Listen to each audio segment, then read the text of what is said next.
these can go. I guess you will just end up going down here for right now. Oh, good enough. Okay. So, unfortunately, my LGS that I bought these from, the case from, they didn't get the memorial packs. So they gave me some pre-release packs to go with it.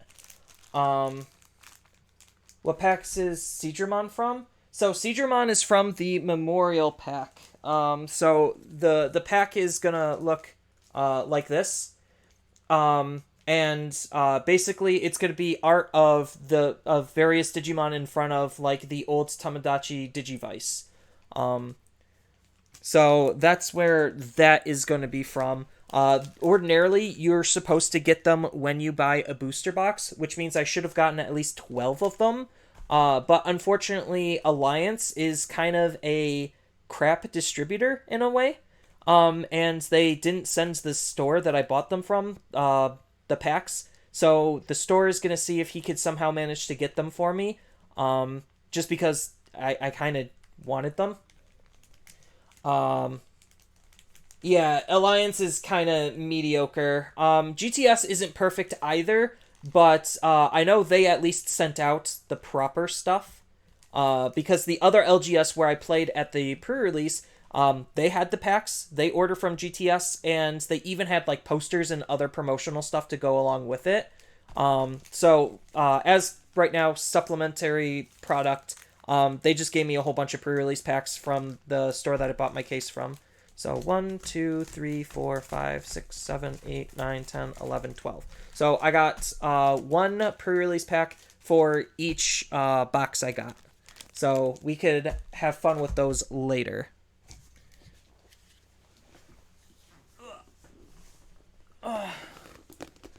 So I, off camera, am going to be opening this giant box. So if anyone's wondering, cases usually come in big boxes like this. I wish I could show you the full size of it, but that would be kind of hard. And I also don't want to dox my store on accident. I do have a slight problem with accidentally doxing things. I've doxed myself a couple of times, but neither here nor there. So this is going to be the in-between time because usually my cases I also put up on YouTube. So,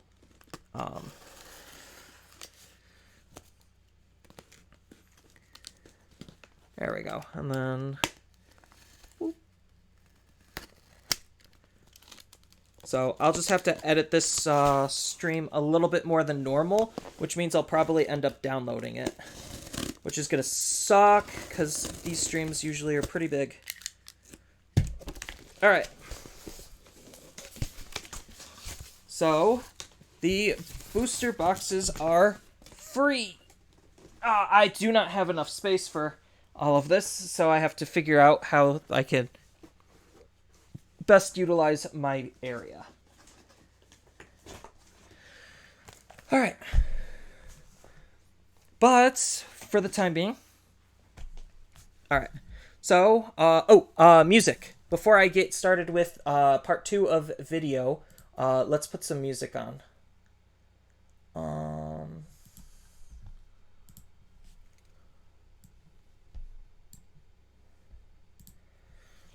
Let's go Spotify.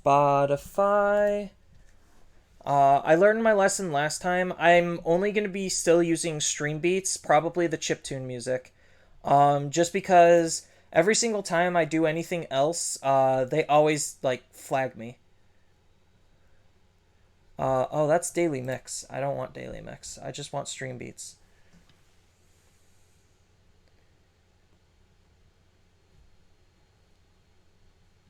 Upbeat music. Stream Beats.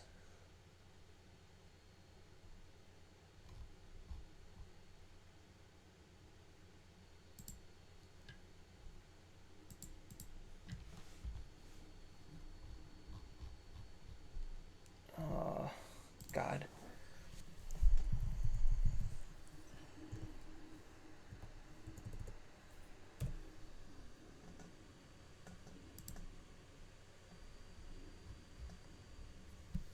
Albums. There we go. Is this... No, I want playlists.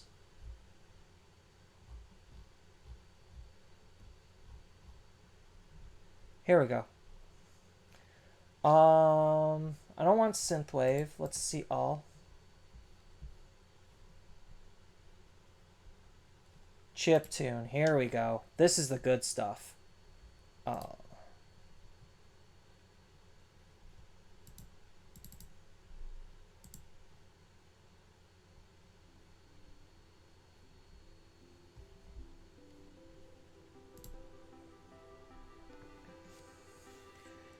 Fighting game music never gets flagged, and it's goated. That's fair. I need to look into, like, more royalty-free music and stuff.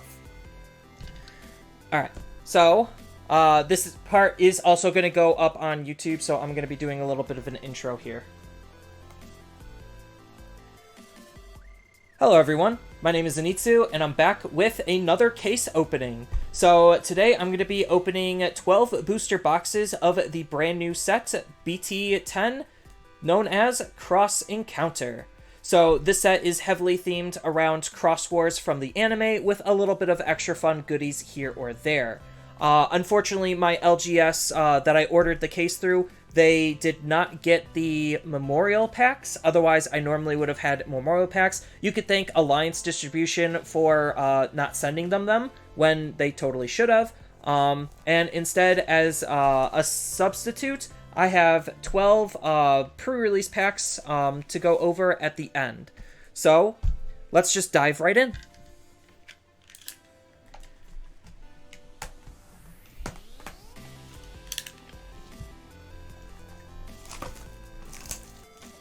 So, 12 boxes is quite a lot, I understand.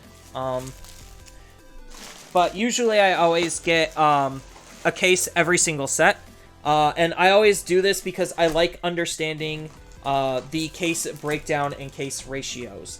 So, if you're unfamiliar with the set, there's actually two different box toppers. So, you're going to have a Alt Art Tamer, and you're going to also get a special Starter Deck 11 pack. I really wish that they just released Starter Deck 11, but instead they released it in pack form, where you're going to get one Gamamon guaranteed, and then one reprinted card from Starter Deck 11 that Japan got. Some of the reprints were kind of nice and helped make the game a little bit more accessible. Unfortunately, because there's just so many different cards, I think there's, 17 different cards in here, it makes getting some of those reprints a little bit harder to get. Which is kind of unfortunate. So, ideally, in a case ratio, I would see... I'm not even going to see one of each of them. So, we'll see if they're, like, actually random, or if they're kind of seeded by, like palette, almost.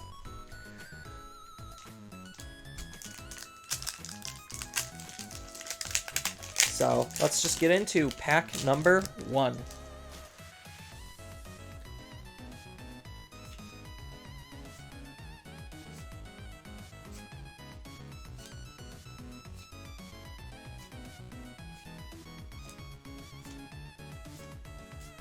Nothing special in pack 1.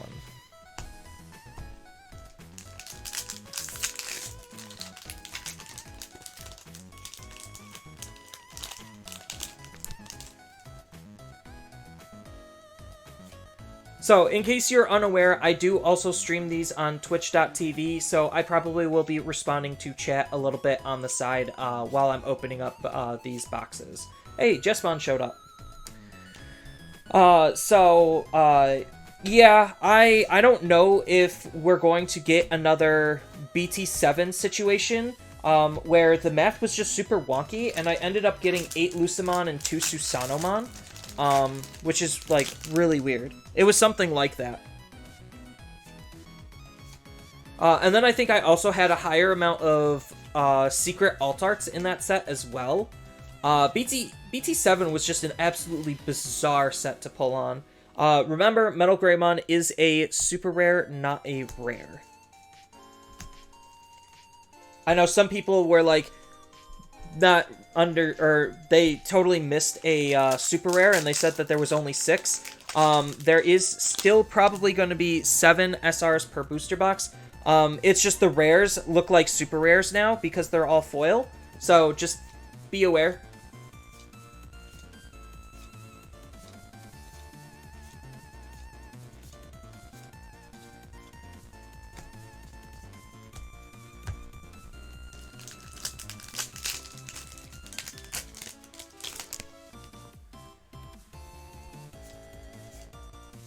Yeah, and as always, I usually am open to, like, working out deals with people. Hey, Bloomlord. So if there's any cards that you're interested in that I pull, feel free to find a way to, like, message me, and I can hook you up with kind of whatever you need or are looking for. Usually, I do like to try to keep one playset for myself, obviously, because I do play the game and I want to have access at a lot of the cards to do all of the various different fun decks that I usually like to build and test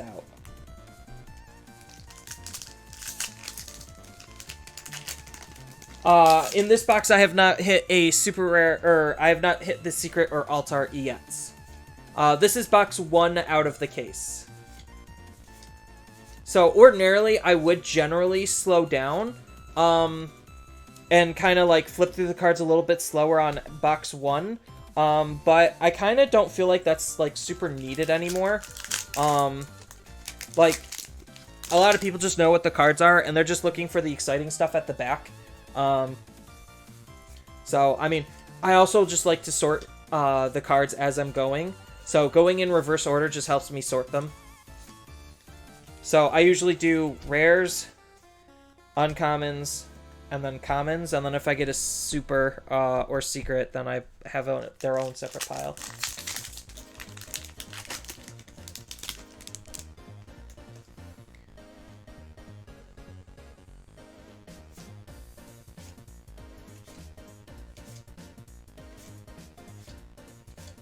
Right now, pre-release prices are a little on the high side.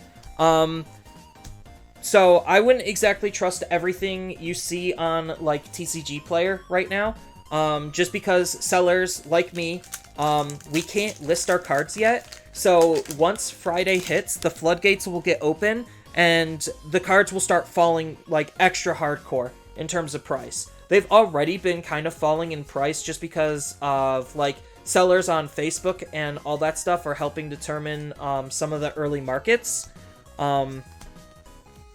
But once, as usual, the floodgates are open and everyone can start listing their cards on TCG Player, then the race to the bottom actually starts and the market needs to find a way to stabilize itself. And then once that stabilization happens, that's usually what the card's price is actually going to be. All cards are subject to this, and obviously due to metas and like how good something is, will also help be a contributing factor to the card's overall price. But most of the time, cards prices will go down. I don't think outside of Shoutcross 5, any super rare has a reasonable right to be higher than $5. Like, even then, like, looking back at other sets, $5 is still a lot for a super rare. Secrets usually settle between the $15 to $30 range, depending on the secret. I think with King Shout being not a super hot card, he's probably going to end up being at that like $10 to $15 range settled. I could see him going as low as $5, to be honest. But like, he's still a decent card. He's a good like extra way. Ooh, heck yeah. Altar Jesmon X Antibody is the first big hit. What was I saying? Oh, yeah. But obviously, the market is going to need to settle, once everyone can start listing. So I used to, in, my box opening videos, do pre-release prices on the cards, and I since stopped doing that because I realized it wasn't exactly healthy. Trying to show off there's value in the game when the cards are just going to crash, like, literally a week later. And then it's just a fun little, like, gimmick piece where it's just like, oh, look, at pre-release, this card was $50. Now it's $5. So it just makes my videos look extra dated and kind of silly when I did that. So that's the reason why I stopped doing that. I had a little sound buddy and everything for it, but I just didn't really think it was a good direction when I try to strive my channel to be, like, informative and supportive as best as I possibly can, while also having, like, my own little competitive side.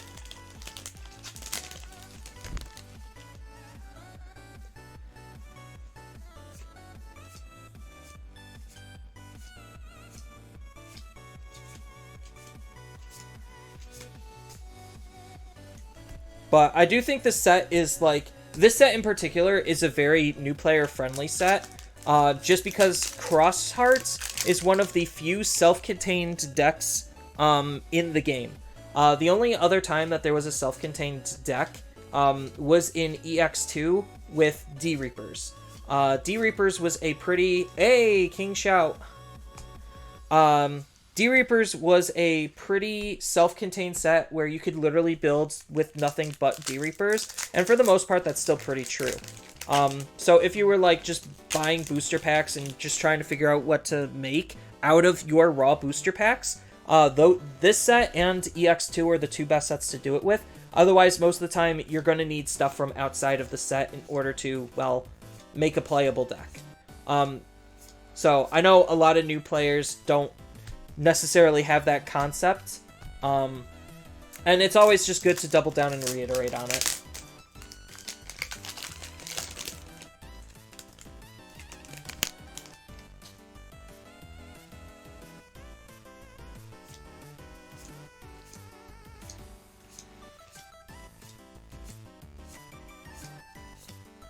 My brother actually doesn't like the design of the Beelzemon. He says it's too blocky. But I actually like this Beelzemon's design, and I think, like, in the Beelzemon deck, he's really good in there. Like, he's a good 2-of just because Beelzemon wants alternative ways to be able to play him, and not just, like, this traditional egg to 6 stack. Although, like, it still has room to do that, which is always nice and cool. But that's not what the deck is all about. I mean, technically he's right. I'm not saying he's not right. I don't mind the blocky design.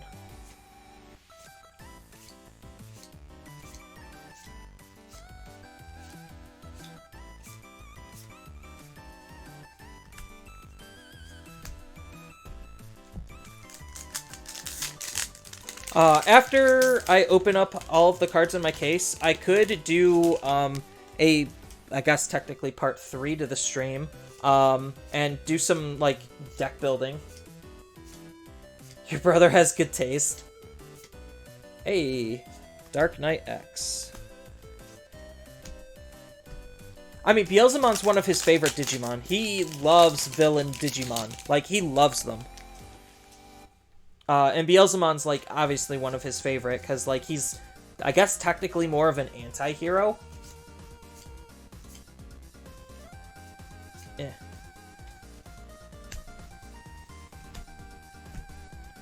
Alright, box 1 is done. So, usually what I like to do is I will put all of these separate. Let me go grab my big box of sleeves.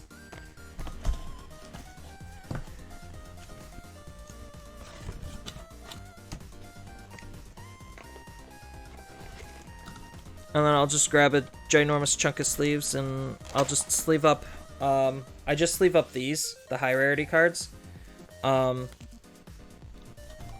Just because I know they're worth something, and they act as dividers.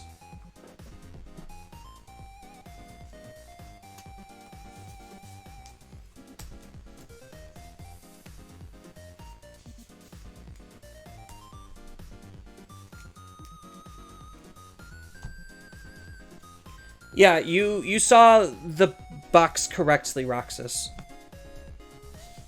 Alright, And then all of these can just literally get thrown into the booster box.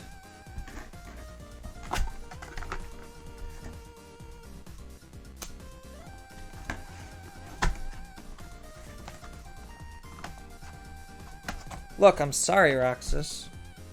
It just happens that way. It's not an accident. Or, I'm not trying to do it on purpose.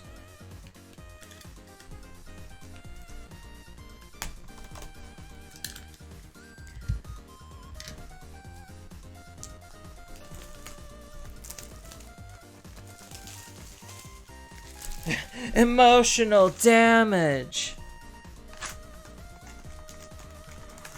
So, box 2, we got Nene and another pack.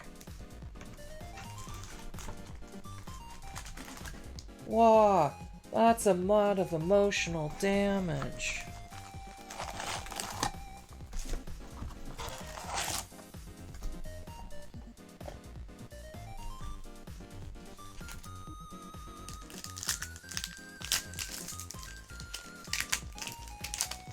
Go ahead and open every pack and not pull a tie. There is a very high chance that that prediction could come true.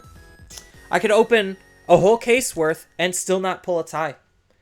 Obviously, the best ones out of these packs is going to be tie, War Greymon, and Greymon. Everything else is kind of just like filler, though. I guess Gaia Force is pretty good. Tie only exists in fairy tales. Yeah.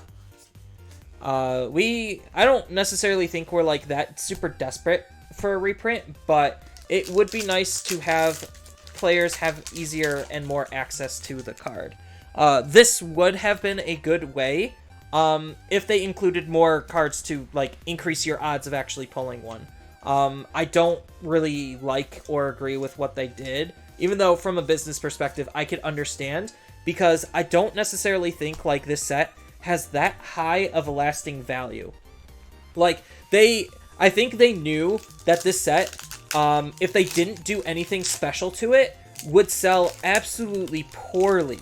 And they just tried to shove as much extra stuff into it and to, like, just to try to incentivize you into buying it. Like, the fact that Ghost Alphamon is in here already is going to make all of the prices of the SRs go down dramatically just because of how much people are going to be opening just to try to get that Alphamon. So that's already an example of, like, oh, they're literally just trying to find any way to shove value into the set to make sure that you would want to buy as much of it as you possibly could.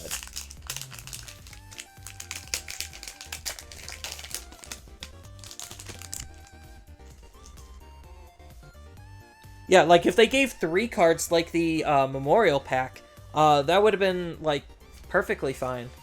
Like, if you're going to reprint cards, make sure players can actually get their hands on the reprints. And, like, they do reprint cards quite a lot, but most of the time they kind of just reprint... They reprint based on, like, fan feedback from Japan. So if a card sees a decent amount of play, or, like, people really like it, they'll reprint that card.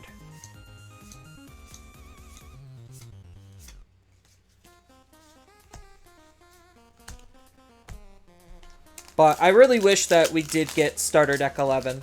Just saying. I would have loved... Like, I still probably would have bought at least one copy of the deck. Just because the ties and the Greymons are really nice inclusions.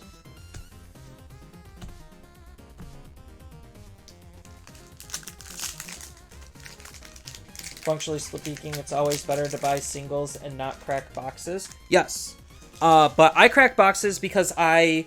well, one, I like cracking booster packs. Makes the high feel very nice. I like making sure that I can have access to all of the cards. And I know a case is the safest way to get a playset of all of the cards outside of buying singles. On top of that, with all my extra cards, I usually help out people at locals. So I will, like, I have before just said, hey, you're looking for the specific rare or below? Here, take it. Like, I want people to play the game, have access to the cards, and if I can help just by buying a whole case and being able to spread some of the love, like, yeah, I'll do it. And I have done it.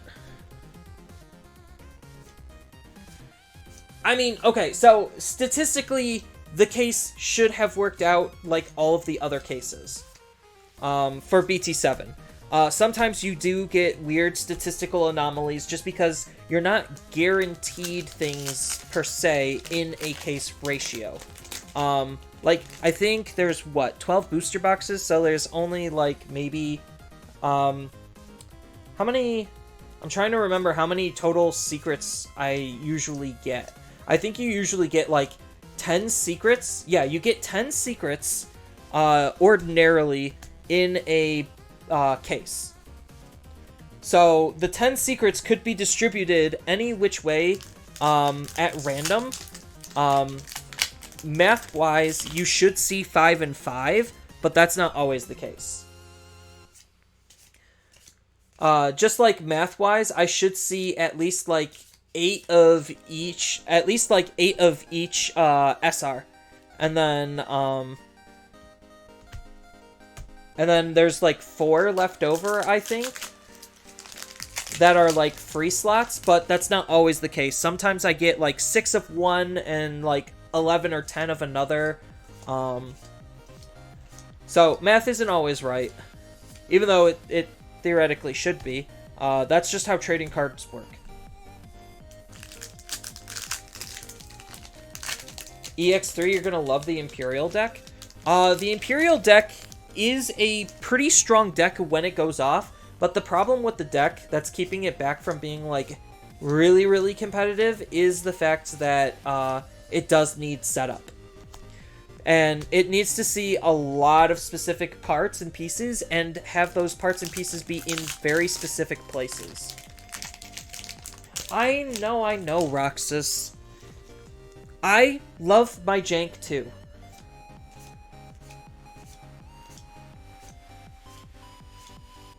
Like, I find the concept of that deck to be absolutely fascinating. But we're not quite there yet. We still have a couple of weeks to go before EX3 comes out. And then I'll be able to do this all over again and get a case of EX3. Even though I know EX sets are, like, traditionally and statistically worse to buy into than normal booster sets, just because there's fewer amount of different cards. So you're just going to see more of the same cards in terms of your lower rarities. So it makes the bulk even bulkier.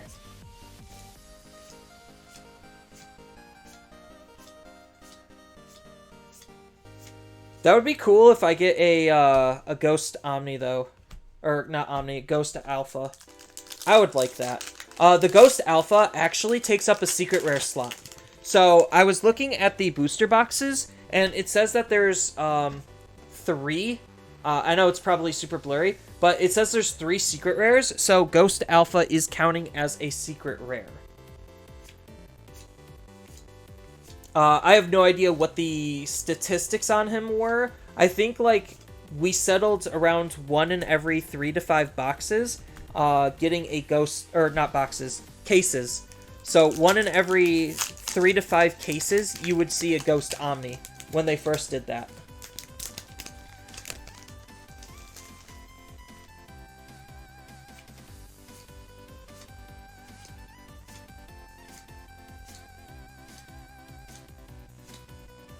Hey, another King Shout. I kind of want to see a Jesmon GX, but that's okay, because this is the second King Shout. So there's still plenty of time.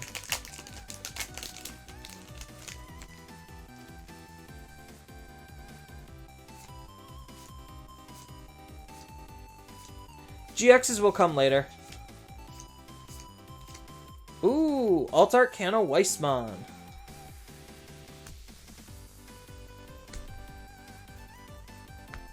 So, I don't usually try to check to see if booster boxes are seeded Sometimes they kind of feel seeded. And obviously, usually after a while, I start spotting clumping in the rares. So when I mean clumping in the rares, usually you'll see 2 rares always packed together. So usually that comes later after I have observed enough. Isn't most Digimon seeded? Not necessarily.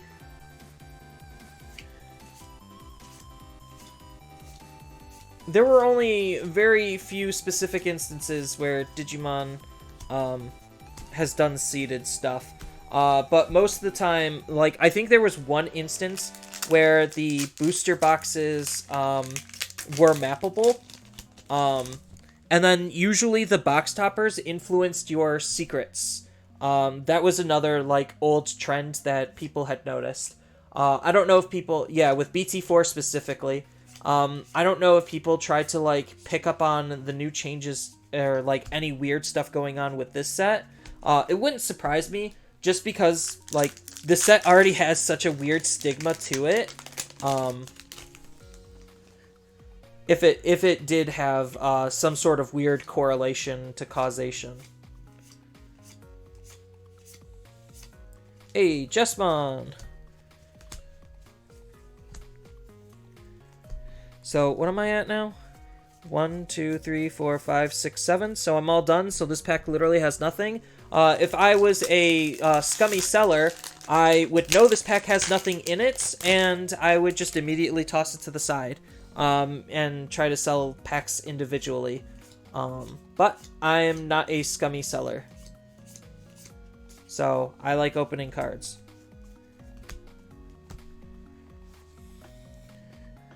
Alright.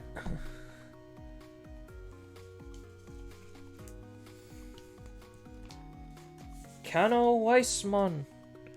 So these will go on top, then these will go on top. That's how I'm doing it today. Yep.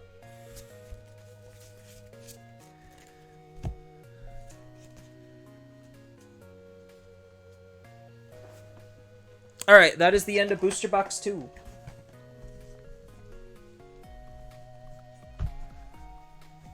I hope the chiptune music is chill with everyone. I usually like chiptune music. Not that I'm like a huge retro gamer or anything. I like a lot of the newer stuff, but sometimes like chiptune just has a nice chill vibe to it. Chiptune is nice, yes.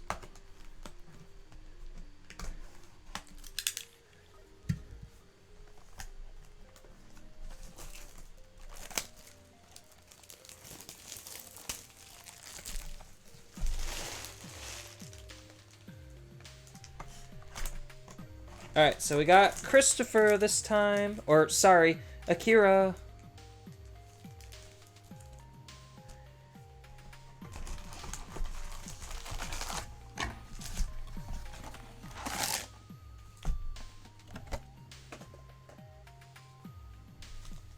Alright, Booster Box 3. So, one thing I kind of want to pay attention to is if this side is always going to have the secret. And if the secret is always going to be next to the alt art. That's something maybe worth investigating, so we'll double back around and see how this box goes. See if that trend still continues. Because if it does, then I guess the booster boxes still are kind of mappable. You can at least guess like where specific cards are, based on their location. So,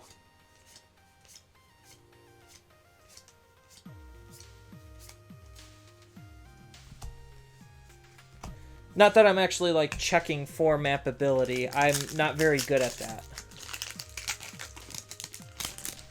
But there's just I do have a pretty good perception stat.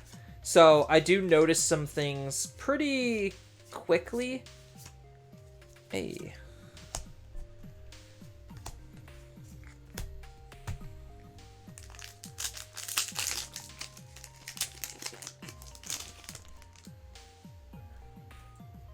Can you believe it's already Tuesday?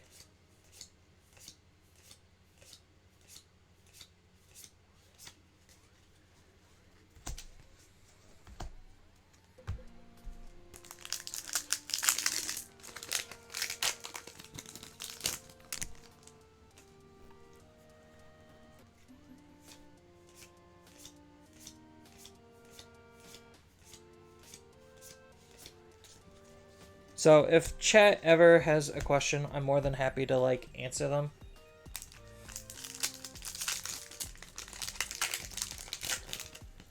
Because otherwise, you're just going to be listening to the ramblings of a madman for about 2 hours to 3 hours, depending on how long the boxes actually take.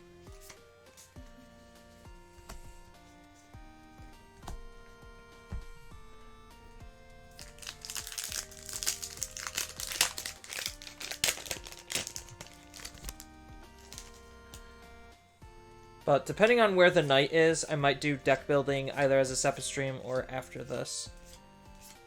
I could at least like build cross hearts after this, just because like the set is only like a third of the set is cross hearts. I think it's like a third or a fourth of the set is like dedicated to cross hearts.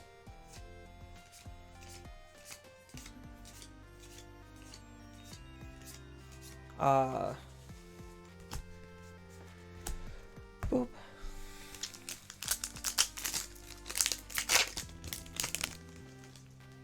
I hope my box is big enough for all of this trash.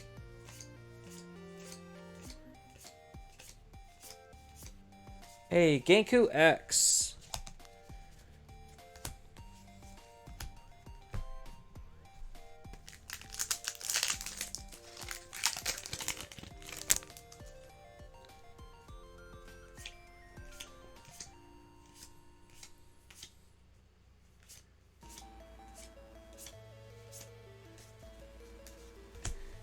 Zenjiro.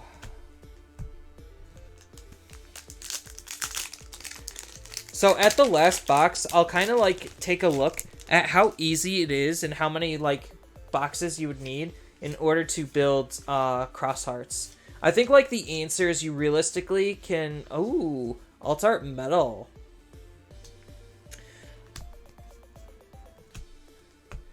So does that mean this is going to be the secret rare?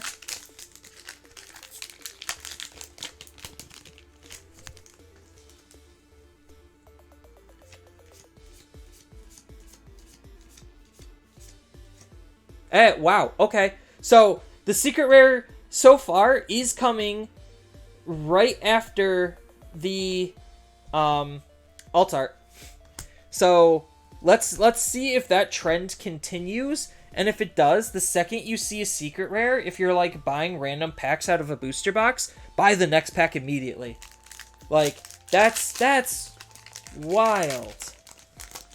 It was on the other side, but the fact that they were both on the same side, one after another, is still something noteworthy. So this is why I like opening cases, because you find some like really interesting stuff that like most people normally wouldn't be looking for, and you could just get a better understanding on how booster boxes work just by opening up a lot, or watching somebody open up a lot and then observing enough to make these assertions. But I used to collect Beyblades as a kid. I sold some of my Beyblades to Sky Surfer.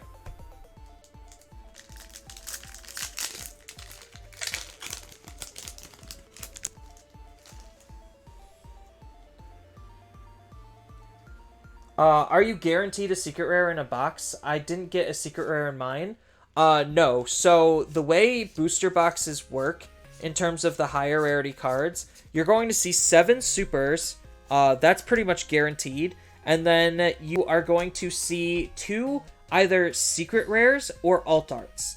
So you're guaranteed at least an alt art. And then the second slot is either going to be actually a secret rare or it's going to be an alt art. The alt art could also be a secret rare. So you could end up with like a double secret box. Just because you'd get 1 normal and then 1 alt art. So you're not 100% guaranteed on the secrets.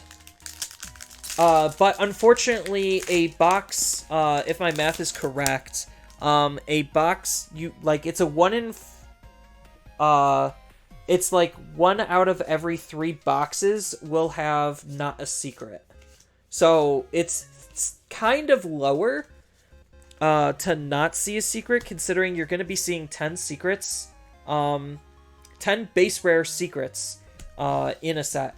Usually you'll see like 2 alt art secrets as well in a booster, in a case. At least that's what I've always observed, is 2 alt art secrets per case, which actually makes them more rare than people realize. But, you know, market doesn't exactly go 110% off of rarity.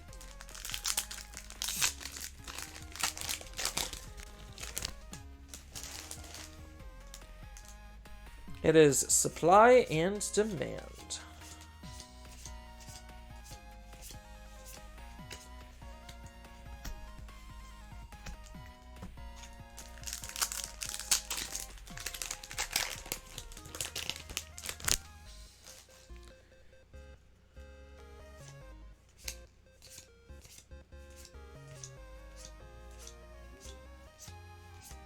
Hey, Bloomlord.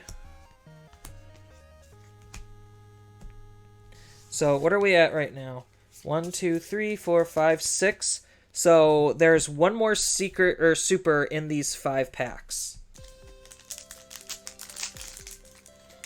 Any good pulls? I got a Jessamon GX and a Altart Metal Gray so far.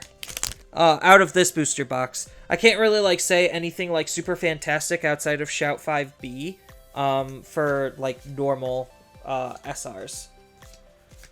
But in my other boxes, I got 2 King Shouts, and then I got, what else?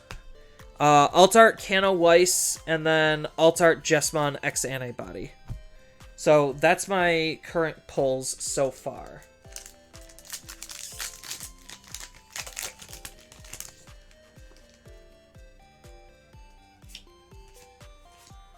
And then as far as right now, when it comes to like really odd patterns, hey, there's the last secret or super.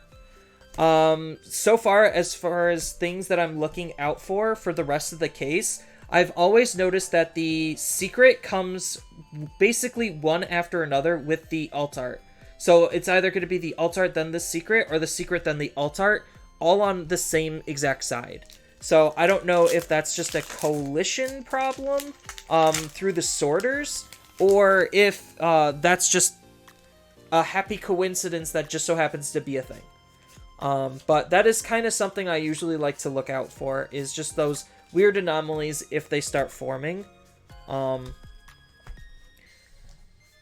Because that helps decide like how people would want to actually approach the set themselves. So like if I was buying, as an example, stray boosters, I know if it was basically confirmed that these are basically come together, I would know the second I see a secret / alt art to buy the next pack, and I'm almost guaranteed that super or that alt art or secret.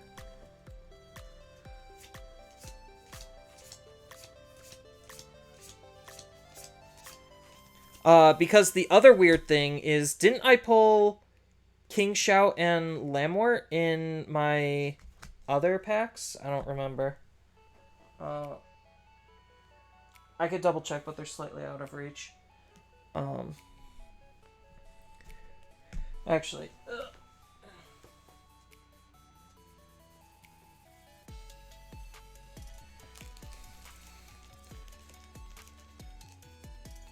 yeah, so I think they came separate, but either way, it was still pretty sus.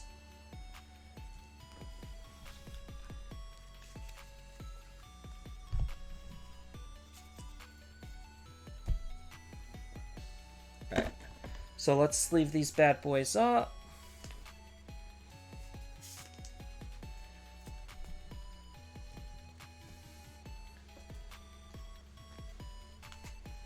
But so far, case is going alright.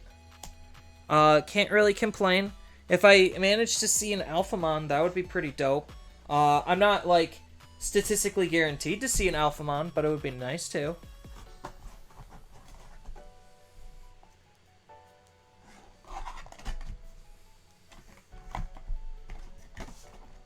Because unfortunately, I don't think any seller is, like, big enough to open up that many cases to lock down how many you need to see Alphamon. Which is why the range is somewhere between 3 and 5, and that's just based off of the Alpha, or the Omnimon one.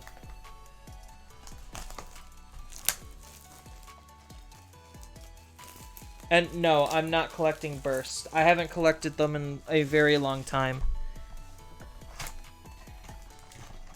Hey, another Kiriha.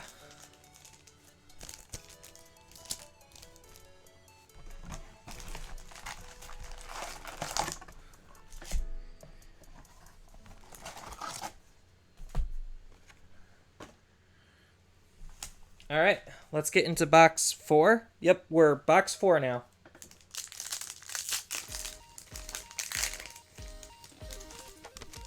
Ooh, these packs are slippier. Or at least that one was.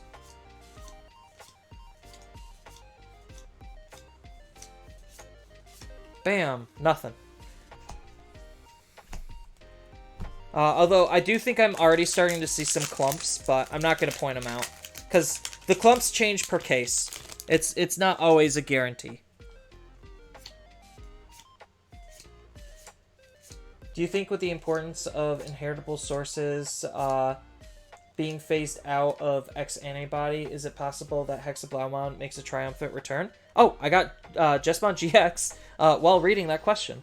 I don't think Hexablaumon is good enough to make a triumphant return. I think, like, he is good in a casual sense, where it's just, like, he might be, like, an anti-meta card, where it's, like, if you can't think of a good level 6, he just might fill that spot.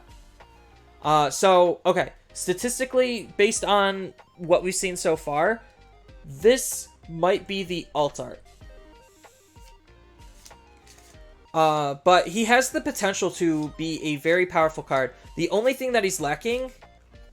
the only thing that he's lacking is protection. Like, right now, we are in a more protection-heavy style of format, where if your Megas don't have protection or basically kill the opponent the turn they come out, they're just going to have a very hard time seeing play. So, like, the strength of keeping a level 6 body around is just so imposing that that's what's making, at least that's what made BT9 play out the way that it did, is there's, like, you either have two options, hide and raising or just don't care.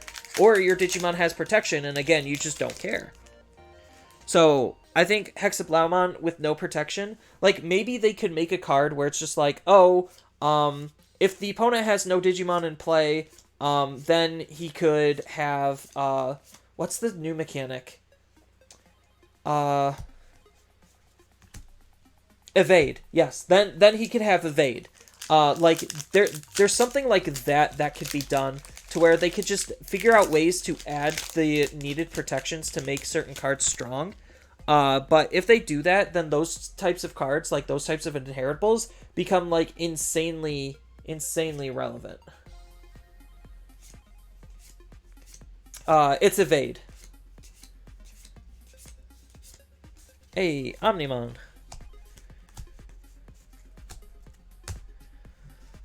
So, like, if they make, just as an example, a level 4 with that style of inheritable ability, then now you have to worry about how decks can abuse that. Kind of like how decks like Upamon was just the best blue Digitama for a very long time, is because nothing filled that role.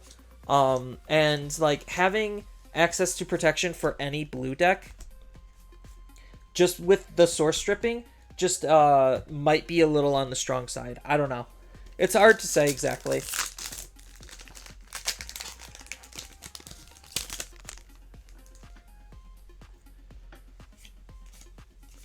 They also could put, like, decoy in other colors. Like, there's things that could be done. I don't know if, how, and when they would do them, though. But actually, a lot of the newer X antibody cards are relying less and less on the option of X antibody. So, who knows?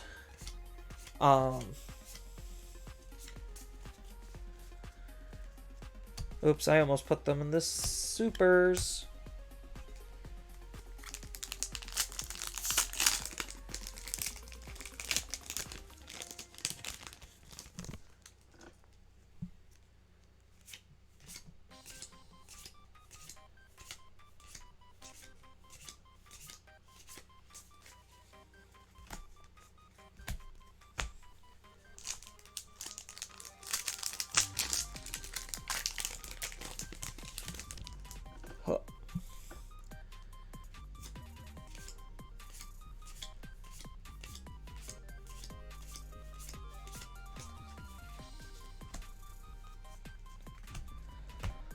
Alright, is this going to be the alt art?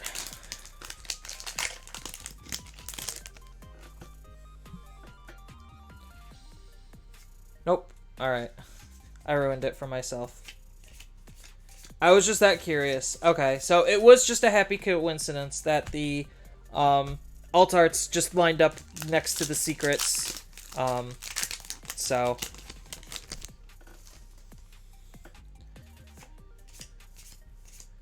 But I don't think the secrets this set are as bad as people are making them out to be. Like, I think Jesmon GX in any Royal Knight deck has a lot of usability, and even though people, like, don't really like King Shoutmon, he still has his own set of niche uses, even though, yes, you're probably better off not playing him. But he does have, again, his own unique little cute plays and cute combos, because you could use him in combination with the Shoutmon from this set, and basically just have a 3-drop rusher all the time, because he could recycle it. So, I don't know.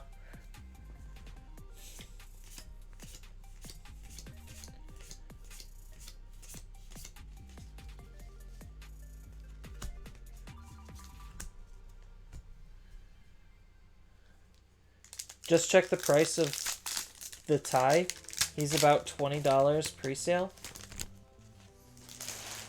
Yeah, so the price of the starter deck, the the starter deck 11 tie, is probably going to be the exact same price as normal tie, if not a little bit higher, just because he's actually hard to pull. Bam, Jesmon. So that seems to check out, because I was looking at Davis, and Davis currently was sitting at around like $5-6 for both versions, just because if you buy a starter deck, you get a Davis. So it's just like the chase for the Davis isn't exactly as hard or like as much in demand. But the funny thing is, the tie isn't as used as he once was. Like, he's this price not necessarily for playability, although he is easily one of the better, like, more played fork drop red tamers.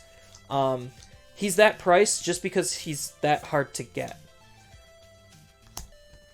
Because I saw, like, a Reddit post where, do you want another 1.5 or 1.0? And my answer to that is no. I don't want them to do another super combined set, because it ruins the pull ratios and makes cards actually harder to get. Like, yes, it catches us up faster, but it makes actually pulling cards harder. So, do I want... Like, it makes the cards have artificial scarcity because they become harder to get.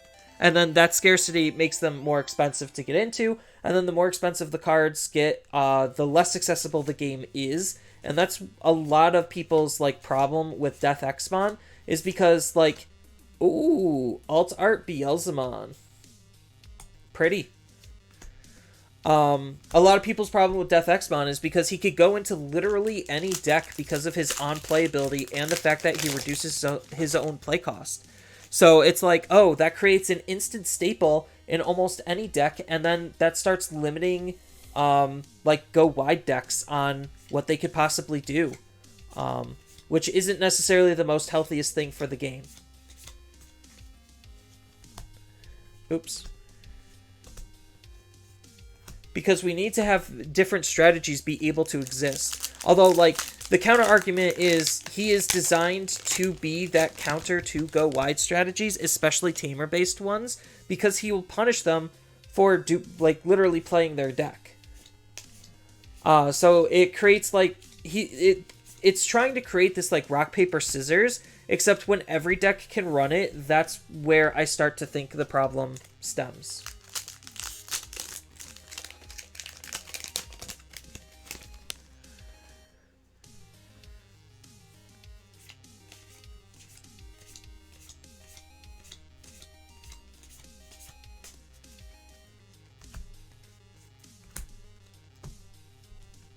Like, I think that the new premium set on Bandai's premium site, I think that set's like a really good reprint set. Like, I would, it's a little on the expensive side compared to some of the others, but considering the cards that they put in are borderline all from Special Booster 1.0 and 1.5, really shows how hard it was to pull some of those cards. So the fact that they're doing this is a good thing, and why we shouldn't have another like catch-up set. I think if they do, they need to do it very tastefully. But I'm okay with not seeing another catch-up set.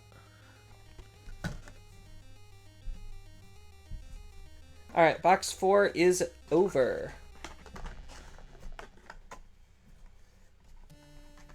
Like, I know in a lot of Japanese TCGs, people just want to be on par with Japan, so that way we have that, like, discovery that they do. Because, like, we already know coming into the set that, like, Cross Hearts is easily one of the better decks. Like, it doesn't take a rocket scientist to look at the Japanese tournament results and see that. But I also think, like, the differences between the English and Japanese metas definitely makes it so that we still have room for some experimentation, and Japan just starts things for us. They lay out the groundworks, and then we are the ones who are actually finishing things. And sometimes we do get some like really crazy experimentations that end up being successful. Like in EX2, we saw the rise of green hybrids using the Rapidmon package and the Terrier low end. Like, that was nowhere to be seen in Japan.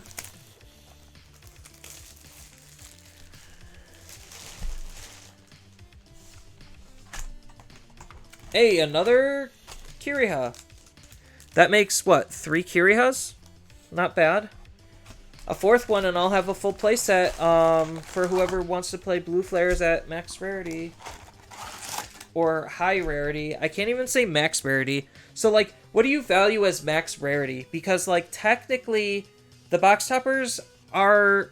I don't know if the box... I think the box toppers are more common than the pre-release ones. So, technically, if you're going max rarity, pre-release cards are more sought after, or, like, harder to get than box toppers. But the box toppers, I do think, look nicer. No offense to the pre-release stamp. But I am looking for pre-release Blazing Memory Boosts just because I like cards with corrected text. So I might try to find a way to trade somebody for those. So if you have a playset and are interested in trading pre-release cards, look me up. I might make a post about it on Facebook or something.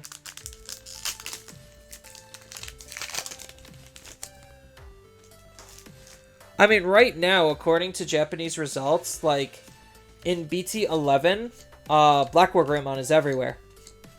Because Black War Greymon just does such a good job at shutting out not only Cross Hearts, but literally every other deck, too. Just because of how oppressive its level of control and board presence can be because of its protection, its speed, its synergy. Like, that deck is nuts.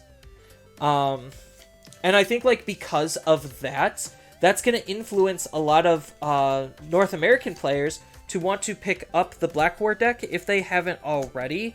So I think, like, we're going to see a higher representation of Black War in our BT10 as a result. So, like, just because Japan has, like, lays out the groundwork doesn't mean that there's not room for, like, improvement, iteration, and then just the general playstyles between the different, like, regions are just different. Like, Japan, I don't want to say Japan is more casual, but because their events are best of ones and usually a lot faster, they prioritize more spontaneous style of decks. Where North America, being a little bit more competitive-centric and competitively focused, we tend to go for control and consistency.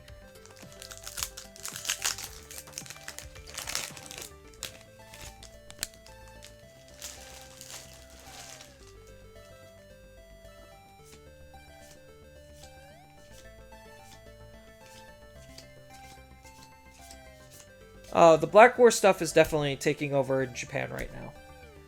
By a very large margin. So, if that deck was the deck designed to kill Cross Hearts, well, congrats, they accomplished that. I don't think Cross Hearts is tier 0 by any means. Like, there's definite flaws in the deck and weaknesses to be exploited. As you've seen by, like, probably the woodworks of videos on how to counter Cross Hearts. But, like, the answer to counter Cross Hearts isn't necessarily a generic one. It's not like, against security control on how you play. It's, you need these cards in order to stop or slow down the deck in order to have a semblance of success. Whereas against security control, how to beat it is how you actually are playing the deck. Obviously, hate cards and good cards to counteract it are a thing, but, like, that's why I didn't make a how to beat Cross Hearts video. I easily could have. But I felt like it was just, it's telling people to play X deck, and I don't want people, like, I don't want to tell people play this or you basically suck. That's the type of mentality I want to stay away from.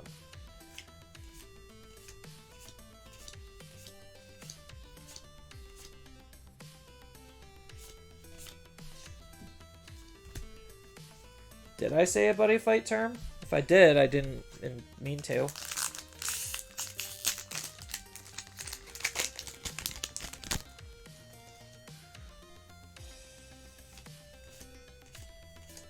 But part of the reason why Cross Hearts is so good right now is just because of the limited amount of Tamer interaction, and it is a Tamer-based deck. That is part of the problem. It's kind of like Hybrids 2.0. And I kind of wish they would stop, like, having Tamers be able to play Digimon like the way they do. Or, like, Tamers interact with Digimon the way they do. Oh, hate cards? Hate cards is a very common term for TCGs.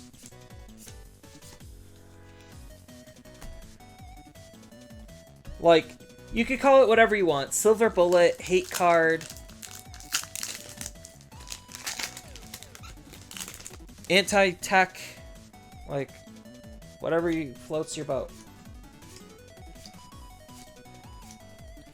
But yeah, so, like, I try to strive, when it comes to those videos, to not tell people, like, to specifically play something or they're bad. And that's what, like, a lot of my deck profiles are about. And I feel like the message behind my deck profiles is lost. People will probably click on it, look at it, and see, oh, the deck list is suboptimal. Why isn't he playing the good cards? And my usual response is, well, because the good cards are somewhere in the video. I like supporting creativity to not necessarily deter people from net decking, but again, to say, you have to play this or you suck. I hate just that type of mentality. even like in the casual decks, like I know I do a lot of casual decks as well as competitive decks. I'm going to be trying to do a better job at labeling what's casual, what's competitive, so people could actually tell them apart. Because I can't say Bagra Army is on the same level as Cross Arts. I can't. But I can still make a deck about both of them. It's just now I have to label the Bagra Army one as a casual deck. So maybe for better clarity, that's what I should be doing. But people would look at my videos, see my deck is suboptimal, and then, like, hate me for it. And I really just don't quite understand. It's like, yes, sometimes my lists are suboptimal, but that's because I'm planning these lists so far in advance from when the meta actually is going to start. And by the time the meta shifts, like, when the set actually comes out compared to what I was prepared and planned for, like, I can't necessarily anticipate that with the most pinpoint accuracy. Like, and that's happened a couple of times where just, oh, I build a deck, and then the meta shifts away from how I built it to a different version, and then people will go back and look and say, oh, that's a bad deck, and I'm like, no, it was good at that time of recording for how the meta was projected.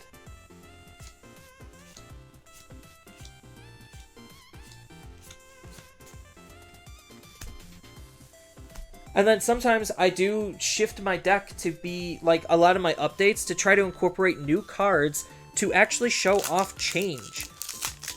So that's another thing.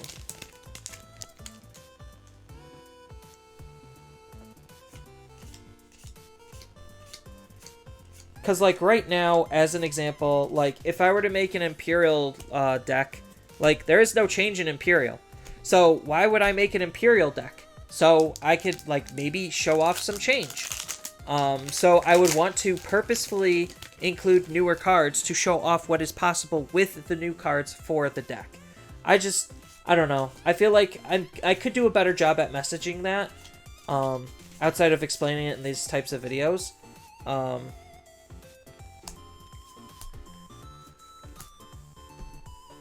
But haters gotta hate, you know? I already knew that I had, like, an anti-following for a while, so it's like, whatever. I can't really do anything about it. Like, they have their own feelings and reservations.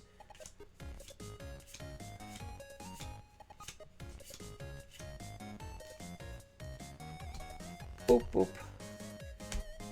Boop, boop.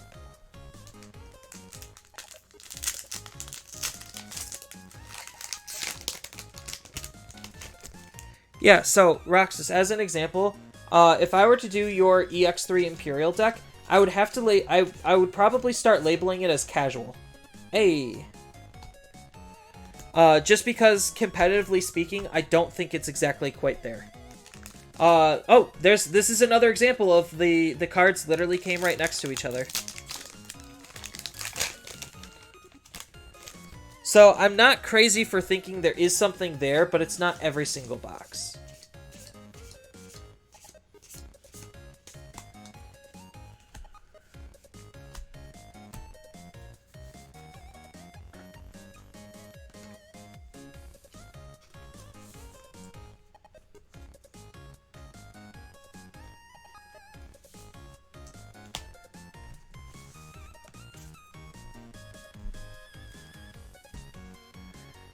Oh.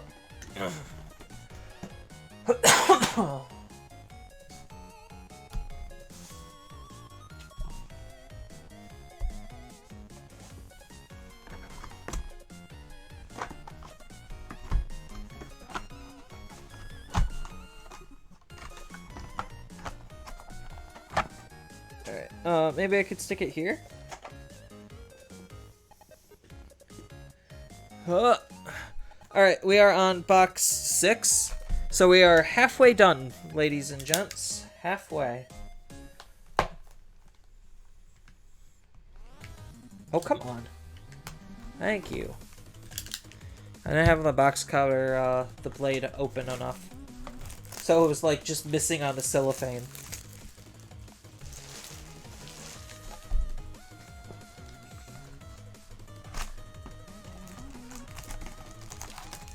Hey, Taiki!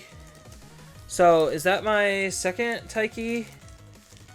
Yes. Second Taiki.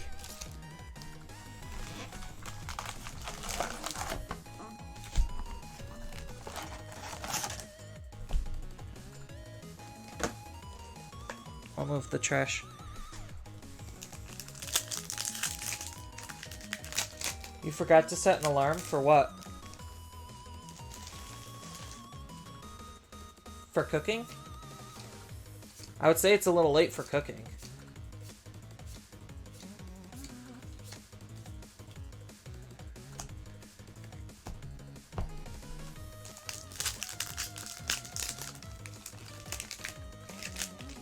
Casual conversation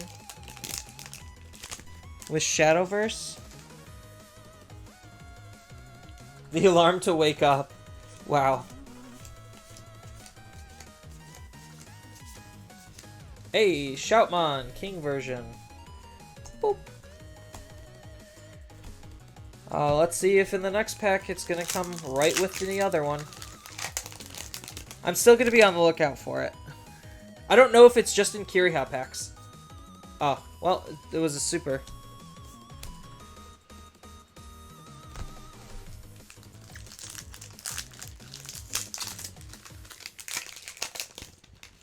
You have morning sickness? I feel that. Sometimes I don't want to get up out of bed.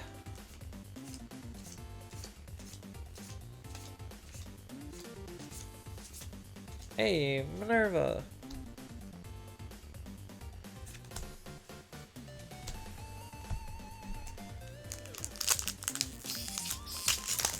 You wake up 2 hours before your shift starts? I don't blame people. I don't blame you for doing that. Like, my brain, when I wake up, doesn't actually turn on till 8 o'clock. I can pretend like I'm awake until then, but I'm not actually awake until then. But luckily my work also, I start pretty late. Which it kind of annoys me because I feel like I could do better content if my work schedule was different. So, sometimes people don't understand, like, when making content, like, time is a factor. I don't have, like, a whole lot of time to be able to just sit down and spend, like, an entire day's worth, writing out scripts and doing fancy edits and all that stuff. As much as I want to, I don't have that time. Time is a resource. So I think, like, there's just a lot of, like, things people don't necessarily take into account when, like, hating on other YouTubers. Which is why I don't really hate on other YouTubers, or I try not to. The only one I do is because I actually think, like, he does not deserve to be making videos, and I will not state names, but anyone who's followed me, or knows me, knows who I'm talking about. And that's because he doesn't actually play the game.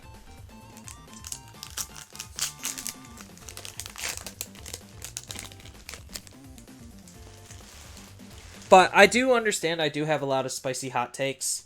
And that could be a turnoff.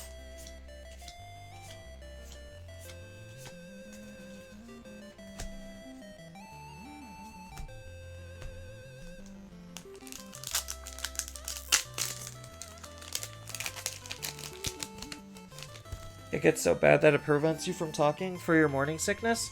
I feel that. One time I had to, like, wake up at 4 o'clock in the morning to drive to work, and my brain was so off that I didn't even see the fact that I was driving through, like, a herd of deer.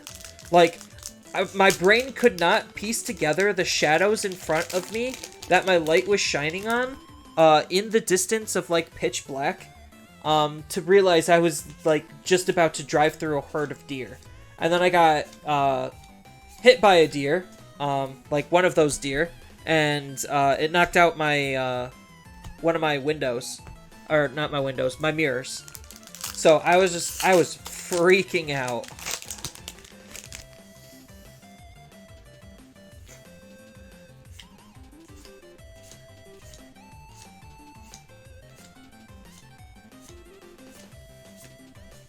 I actually really like Achillesmon. Is it because he's a Panther? Maybe. Is it because he's part of the Pulsemon line? The Pulsemon line's actually pretty cool. Maybe. I almost wish that Digimon had a TCG exclusive Digimon. Like, I kind of want one. Like, a Digimon to debut as a Digimon card.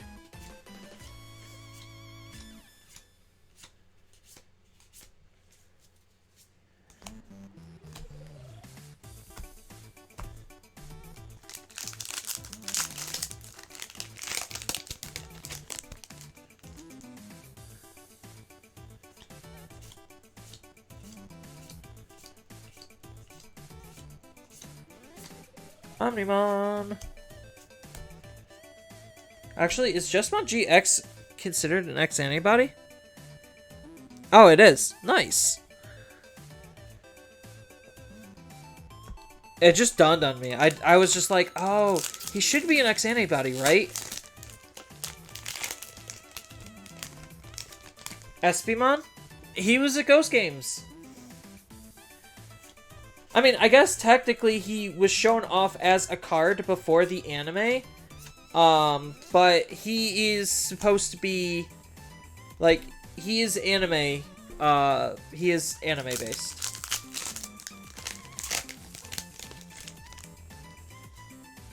But that was the closest that we got. And we're still waiting for a lot of these, like, promos. Like, we have no idea how they're going to redistribute the Survive promos. We also have zero idea where the security Digimon promos are, like the security rookies. Like, that's one thing that baffles me is, like, those cards were designed for specific environments, and the fact that we're playing the environment that it's designed for will make those cards kind of, like, pseudo-obsolete. I only say pseudo because they're still generically good cards. So, like, an Impmon deck, or a Beelzemon deck, obviously would want that Impmon. There is no ifs, ands, or buts about it. But we don't have the Impmon, so we're going to have to play a slightly different version of the deck that is actually slightly worse for not having it. Like, they've been doing a pretty good job at, like, keeping us on par with the promos, like, putting them where they need to be. But this time, I think they just completely dropped the ball. Like, I would have rather had the secondary box topper, instead of this, be the Ghost Games. Or, not Ghost Games. Would have been the Survive promos. Like, that would have been a better slot to re-put the Survive promos. And then they could have done something different with the Starter Deck 11. Oops. What am I doing?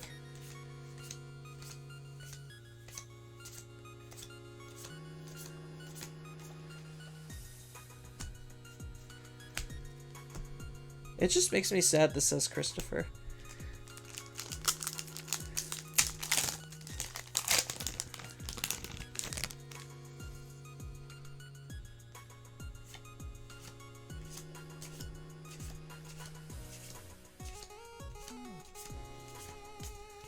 So we still have the alt art. So 1, 2, 3, 4, 5, 6. Oop. So we still have one alt art, and then we have one super left in these 4 packs.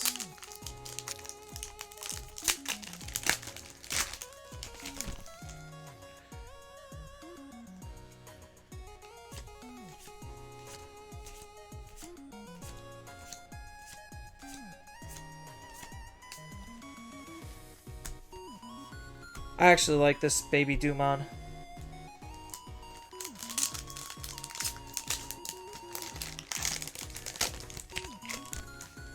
Actually, was the BT1 Baby Dumon, or was it Baby Demon? I don't remember. That would have been a name inconsistency. Hey, bam! Omnimon! Heck yeah. Alt Art Omni. I'll take that. I think that card looks fantastic. I just love the blue background.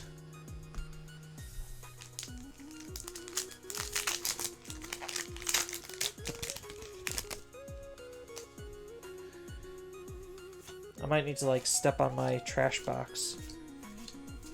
Smush all those packs down. And there's the other one. So this last pack has absolutely nothing good.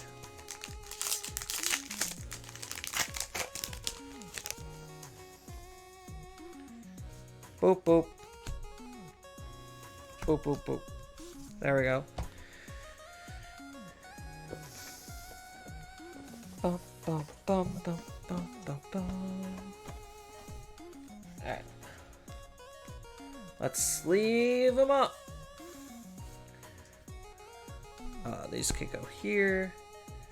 Altar Omni can go above the King Shout. I'll just always call it King Shout instead of Shoutmon King version.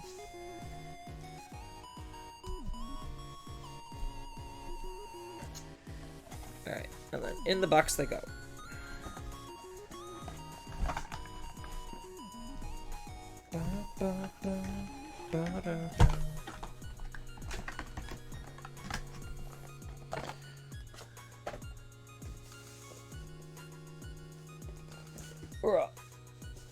Alright, boom. We are box number 7.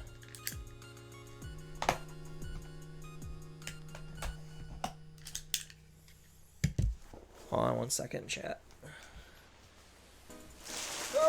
Smush the packs.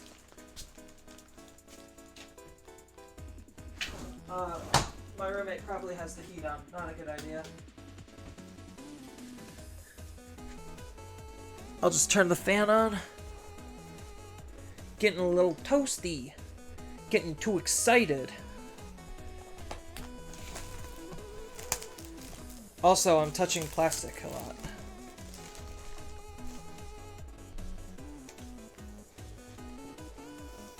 Don't fly off, trash. Hey, Taiki again. So far, my box toppers have been pretty good. I think Nene is easily the worst box topper. Next to you. But if I get nothing but Taikis and Christophers, I'm not complaining. Alright, box 7. Here we go. Diving in.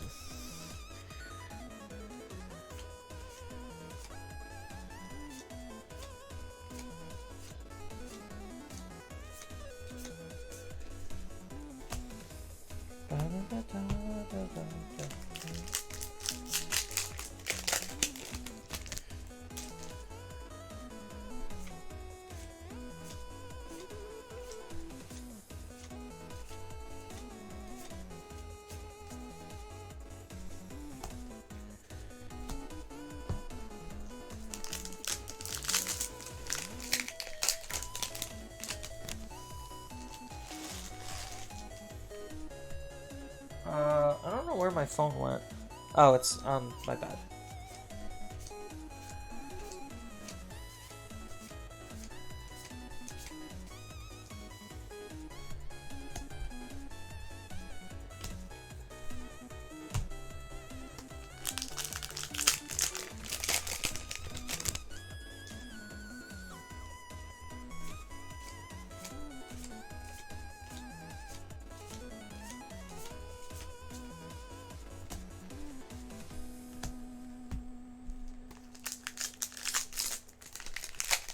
Huh.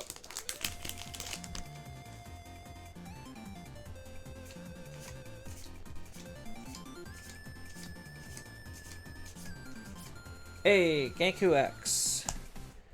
Yeah,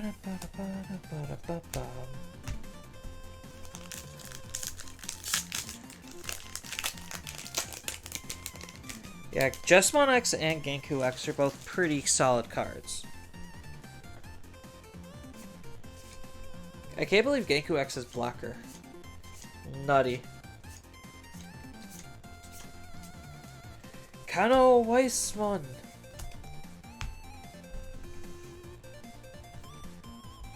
I'll put the...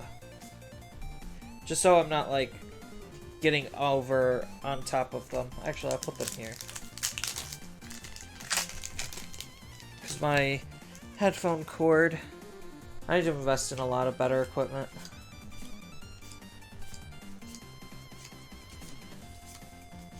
Oh, for a second I almost got excited. Altart Lamort. You like the Gamamon deck? I like that deck too. I think that deck actually is going to be super fun to play with Dorbikmon from the next set. Like, Dorbikmon makes that type of a deck just way more playable. Like, because right now, the best supporting level 6 for the deck is, like, BT4 Shine Greymon.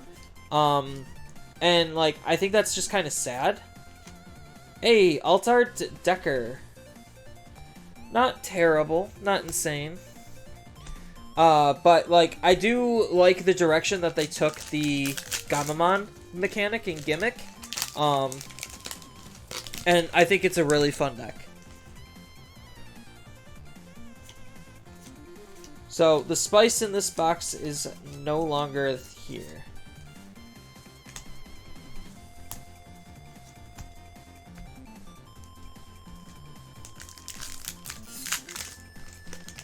I do really like the Altart Decker, though. Like, looking at it, it just looks so clean. And Goramon.deck, yeah.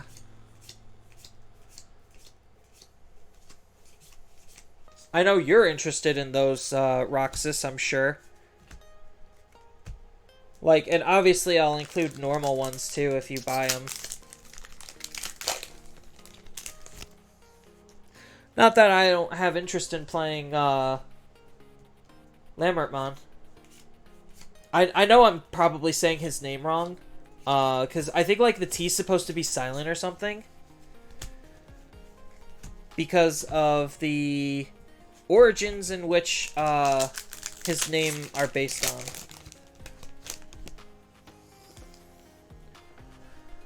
Gonna finish this, Geats review? Sure.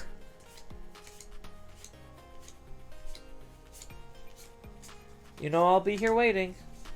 Opening packs.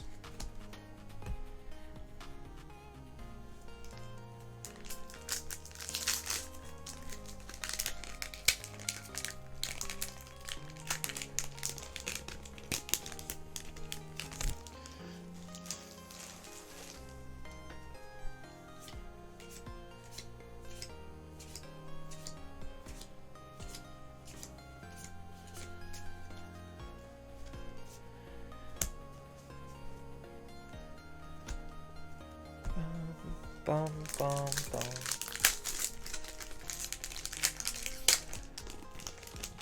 Oh, believe me, I know Japan's weird with L's and R's already. Like, Ruri and Ruli.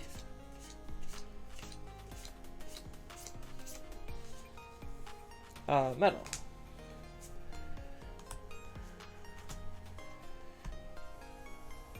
I like Golos Gamamon. He's pretty dope. Oh, so fun fact about the Gamamons. Kos Gamamon is like eating, and Wizen is being. So Kos translates to eating, and the other one is being. Unfortunately, Betel and Golos don't really have translations. So I have no idea what they're trying to go for there. Hackmon, Tuckmon. Believe me, I know a lot of, like, the Japanese inconsistencies in their translations. Like, it's just sad that they can't, like, agree to just lock down a name.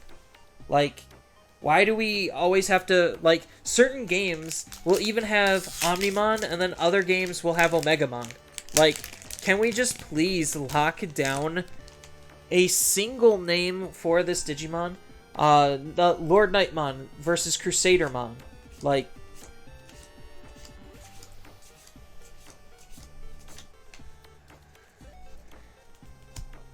I want the consistency.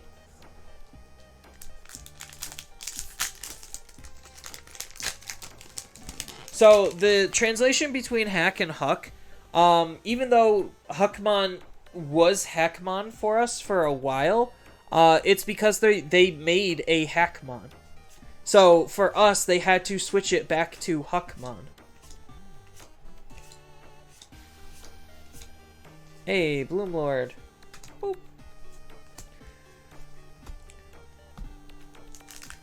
But like Vitramon, Burning Greymon, just another example. Dorugreymon is, yeah, like there's a lot of them.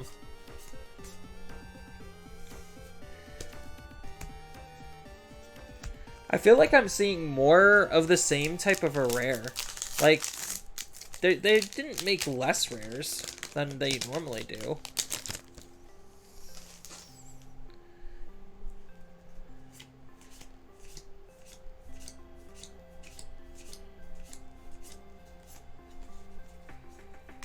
One, two, three, four, five, six. So we got one left in 4 packs.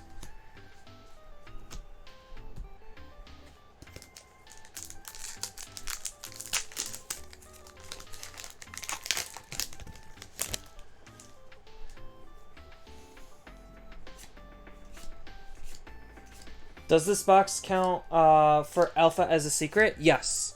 On the box itself, it says there's 3 secrets. So the 3rd secret is considered to be the Ghost Alpha. And if the Ghost Alpha has pull rates similar to Ghost Omni, then it's going to be 1 in every 3 to 5 cases. Which is like basically 1 in every like 72 boxes or something like that. It's not a common card. Again, nothing is confirmed as far as the actual pull rates to that card. That's just like the speculation. I don't mind the ghost cards. It does add some extra chase to the set. And obviously, like, they do look pretty dope when they do them.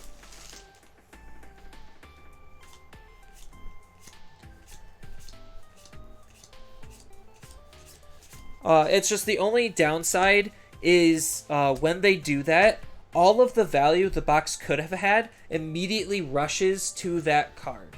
So, like, the majority of all of these cards probably aren't really going to be worth much of anything if people are just trying to chase for that Ghost Alpha. Just like how BT6 was with Ghost Omni. Like, a lot of even the secrets, like, a lot of the cards just got absolutely crushed under the amount of people just trying to hunt for that Ghost Omni. I don't think, like, Alphamon has that level of demand as Omnimon did. But still, it just it helps crush the price of all of these cards. So, like, that's why I don't value any of these supers to be anything more than, like, $5, if that. Just because, like, they are going to get absolutely bodied by people trying to open up Alphamon.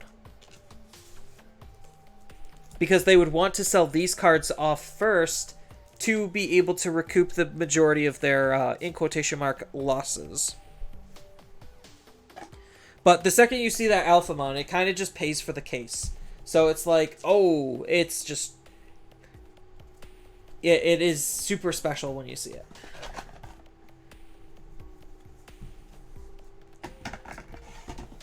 Alright, so that was box 7. So now we're going to be going into box 8. Oh, there we go. And then after box 8, I could start putting some of these boxes away. Let me move these slide up front. Actually, let me just put them in one stack up here. Alright. Sorry, chat. I'm going to be spending a whole... not really a minute, but I will be putting these boxes in the big box, so that way I can at least clear some space.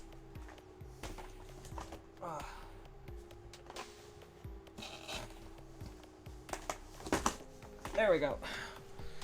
The very last box I am planning on taking a look at more of a deep dive in terms of like how many boxes you would realistically need to be able to build cross hearts off of the ratios of one box.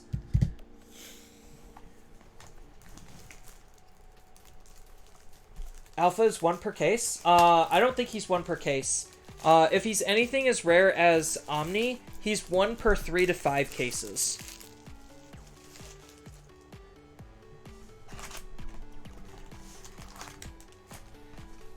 Akari.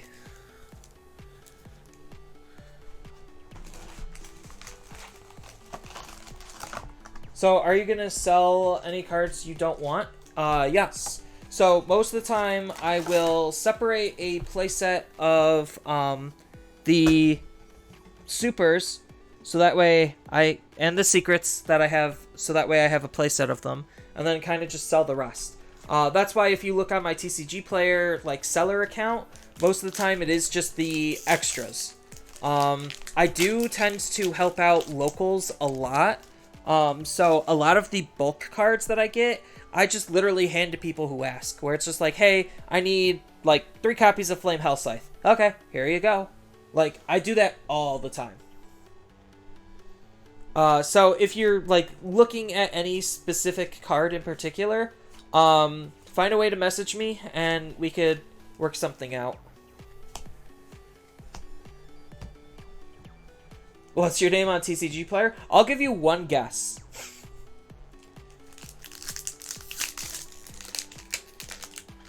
It is Zenitsu Games, actually. So I lied. It does have my name in it. It just has games afterward. I try to keep my branding the same, so that's why, like, a lot of my social media presence, all my names are the same on various gaming platforms. My name is the same. I just make it so that way it's easier to find me. So, like, hey, if you just know my name once, you could search me up on anything, and if I'm there, I'm there. Yeah, Pro Play Games. No.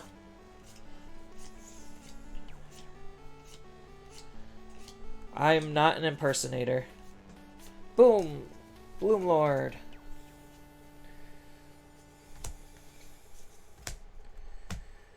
I cannot impersonate George, so I barely know the guy.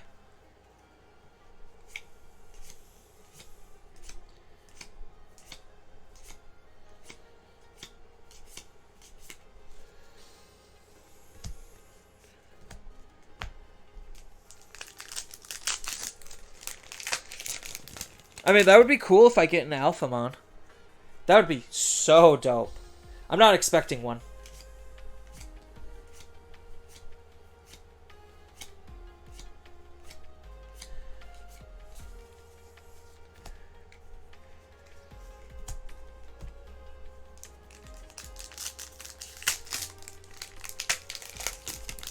Maybe this will be the box. I don't know. Maybe this will be the case. Who knows? I'm surprised they didn't make Soundbirdmon Bagra Army. Like, it's obviously a card for Bagra Army, so why not just make it one?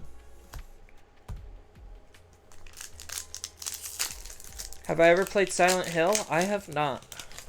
I'm not a big fan of the spooks or the scares, which is why Ghost Games is one of my favorite seasons of Digimon. Actually, I just like how comfy it feels to watch that show. Although the direction of the story does have me worried, because usually a Digimon season is about 50 to 55 episodes, and we're almost hitting that 50 episode mark, and nothing like super extra meaningful story-wise has happened in a while. In the last episode, he handed a note to Black Gatomon to give to his dad, and that was, like, you could say that's meaningful to the story, but, like, it took the entire episode to get to that point. And even then, like, I don't know. I want to see them go to the digital world, because that's what they're trying to, like, build up to, is, like, their big trip to the digital world to actually find Hiro's dad. And that's going to be the moment where I think the show turns, like, extra good. Digimon Hunters was 70, you think? Oh, are you talking about, like, Cross Wars? Yeah, Fusion had 3 seasons. So, technically it had 2, because there's Cross Wars, and then there's The Boy Who Leapt Through Time. Um, and like they both were around that 50 episode mark because Cross Wars was split into season 1 and season 2. So it's basically like first cur, second cur. And then after that was The Boy Who Leapt Through Time, which I don't remember its exact episode count. But I could swear it was like in the 50s still. I don't know. It's been a while since I've seen Cross Wars / Fusion. Yeah, Fusion was split into 2 big arcs. The first one was obviously like them going into the digital world. Another shout 5B or another shout 5 alt. Nice. But where was I going with this? Yeah, so season 1 was like 25 episodes for Cross Wars Part 1, and that was them trying to collect all the digital codes so that way they could unify the digital world. Then the main character goes to the real world, leaving everyone else pretty much behind, and then he comes back and then finds the digital world is completely different.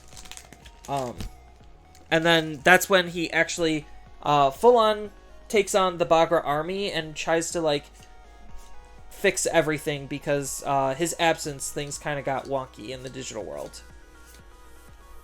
Venus. Like, I didn't hate Cross Wars as much as other people did. I thought Cross Wars was fine. Was it the greatest of Digimon? No. But I thought it was, like, decent enough. I think the dub was pretty bad, though.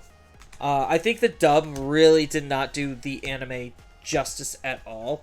And, like, it's funny when I was watching Digimon Con online, like, the English voice actor for the new Agumon is the English voice actor who did Shoutmon. And it's just like, oh, haha, look, we're the reverse. I'm the reverse of the original Agumon voice actor, where she was Agumon and now she was Shoutmon. And now I played Shoutmon first and now I'm Agumon. And I was just like, okay, whatever. It's a cute, happy coincidence, but whatever. Ben Diskin? I think so.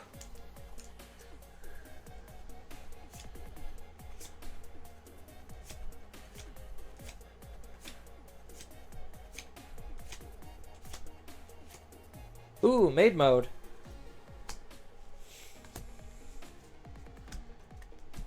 So that's my 2 alt arts.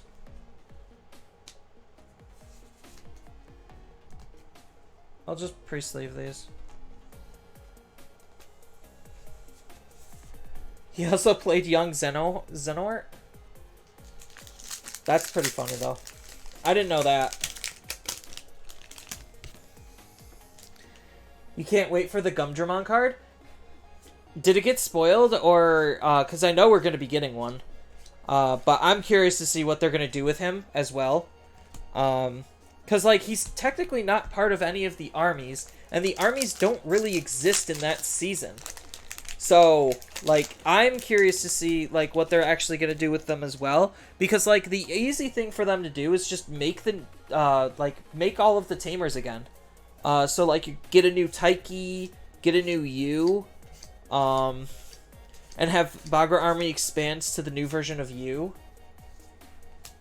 Yeah, they're teams. They're not necessarily, like, armies. They're teams. But I don't want each team to basically try to be its own deck. Because I don't think that there's enough Digimon for that. Like, because the main character really didn't recruit that many, did he? I don't remember.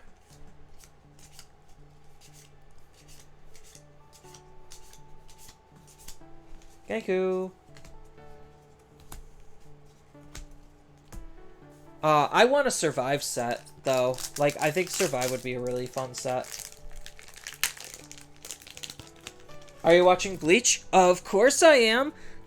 The episode yesterday, fantastic. Bringing back the Iran cars.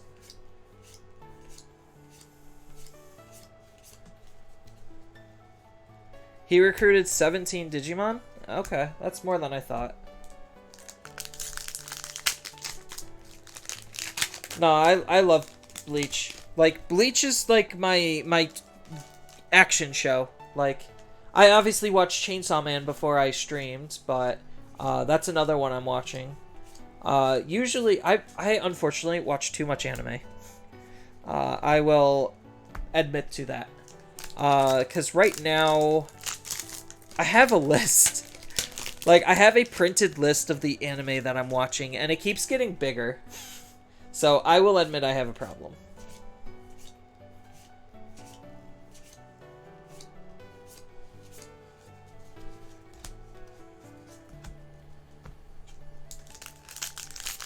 I think I got all 7. Did I? 1, 2, 3, 4, 5, 6, 7. Yeah, so these last packs are like nothing.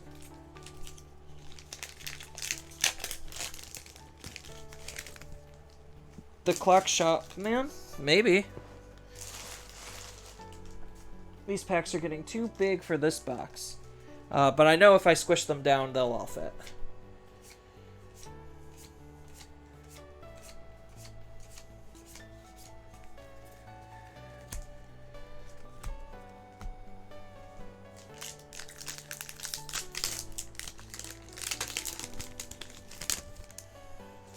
Probably. Oh, this pack literally has nothing. I just realized. I'm like, oh wait, what am I doing? Trying to go slow for dramatic? Like, we already found all the cards. Huh. Boop. Let's put Maid Mode on top since we've seen enough of Shout 5 alt art. I think that's my 3rd Shout 5 alt art, so I almost have a full playset of Shout 5 alt arts. Anyone looking for them? I am a base rarity player. I do not usually max out or bling my decks. Usually. Very rarely do I do.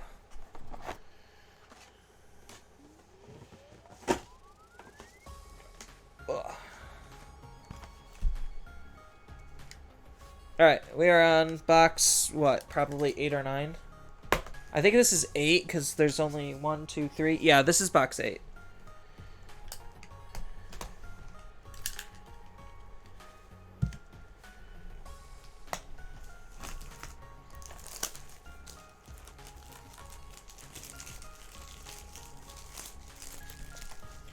I have actually yet to see alt art secrets, now that I think about it.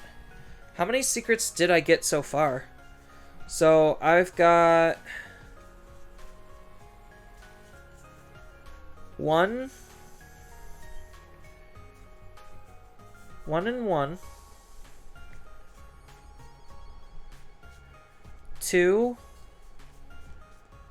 3,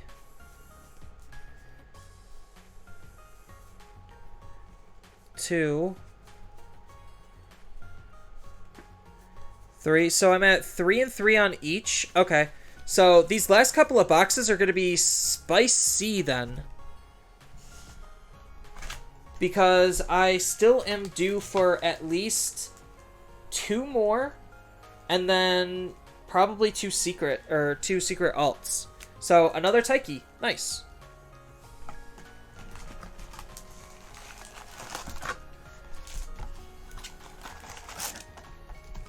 Ah.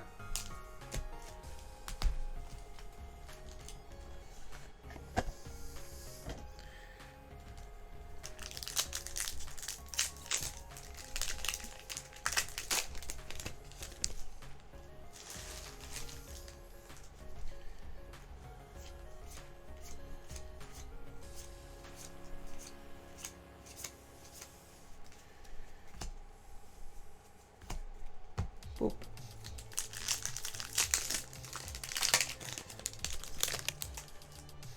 I should have put like a box counter.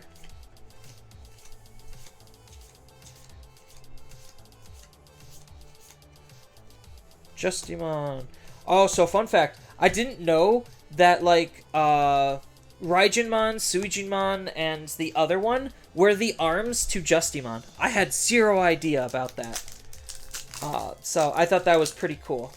that the Raidenmon stuff fit into Justimon.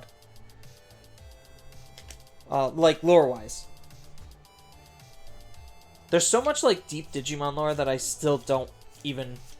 Like, I haven't even delved into.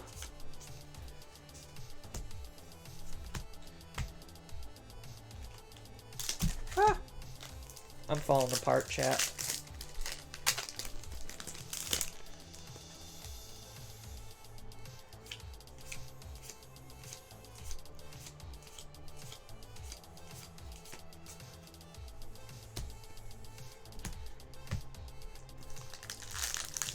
So far, nothing special yet. We're in the excitement waiting room. Let's see what the first super/secret's gonna be.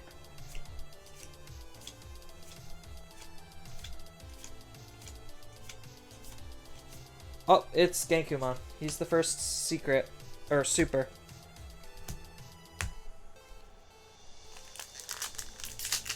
You just like collecting your cards? Yeah. There's nothing wrong with that. I have a playset binder that has, literally exactly as it sounds, a playset of all of the high rarity cards. Some of the alt arts I also have been keeping, and filling like one slot out of the playset with them.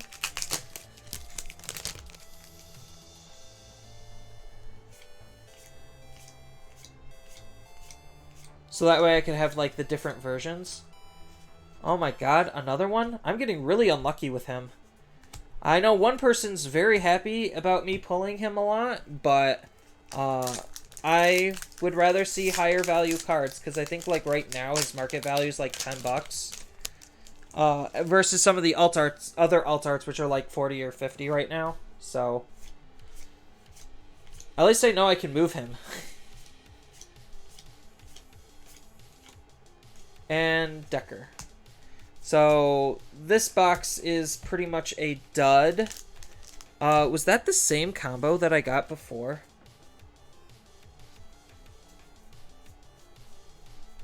Lamort Decker? Yeah, Lamort Decker. Huh. Interesting, interesting. Yeah, the pain. Like, that's pain right there. So, I'm just gonna try... I'm basically just gonna try moving through this box fast. I mean, now that we know that there's nothing spicy in here. Let's just remove the backs.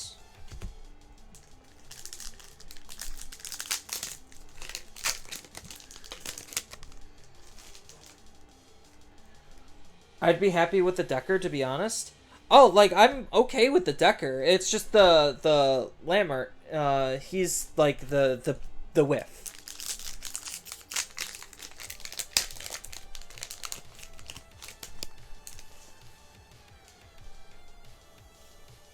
Hey, Jessmon.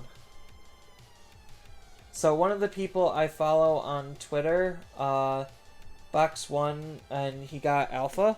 Dang. I wish I had that luck.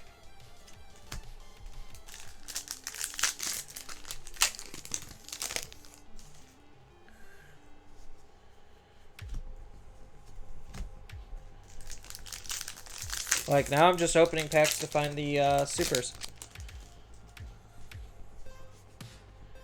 Oh, there's the super. Metal.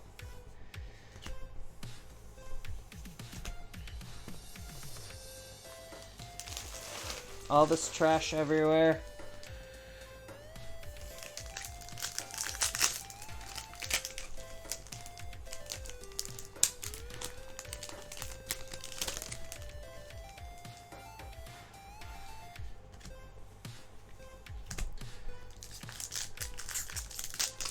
Sadly, you need to head to bed. You have a full shift tomorrow. Yeah. Roxas, just message me if you want the alt arts. Like, because I know he's one of your favorite new Digimon, and I have 3 of them as of right now. So just message me with your list of demands, and I'll try to meet those. But have a good night, Roxas.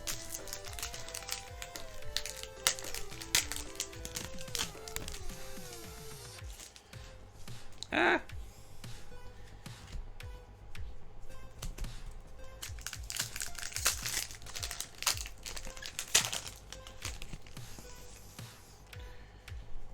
Oh, Bloom.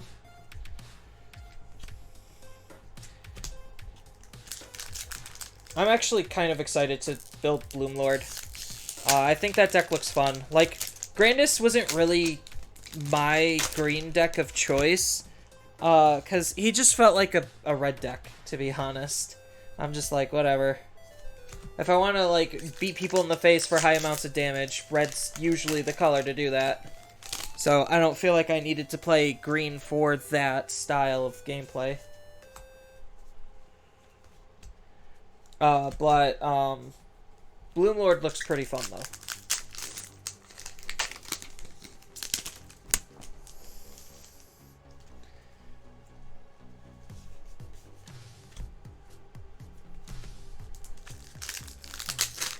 I'm just happy I got my case early, so I could start, like, building and testing. Ooh, Nima. So I don't have to, like, wait. Like, I used to buy my cases online, and I would literally have to wait 2 weeks to almost a month after the set releases in order to get my product, and that was driving me up a wall. So, one of my LGSs near me cut me a good deal. I mean, it's the same deal that is online, but I actually get it early, and I can pick it up at my leisure, versus waiting excruciatingly long amounts of time for. Decker.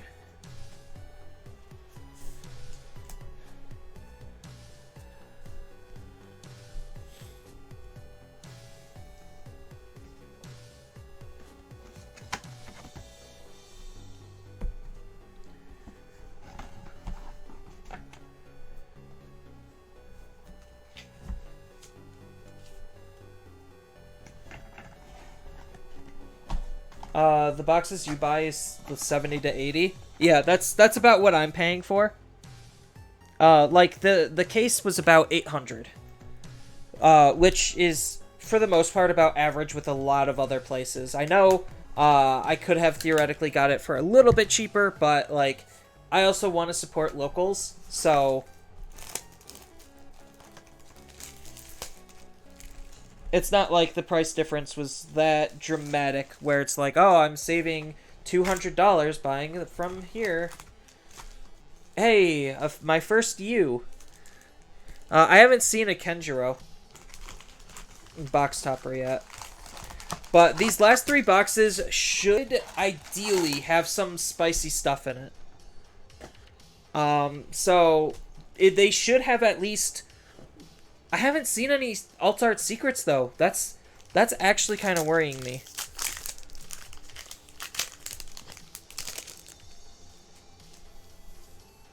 Because I have 1, 2, 3 boxes left, and I have yet to see any alt art secrets.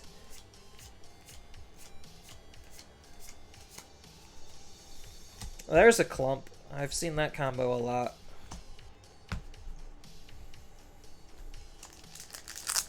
So I don't know if the amount of secrets was reduced in this set. They could have. Oops, I spoiled that one.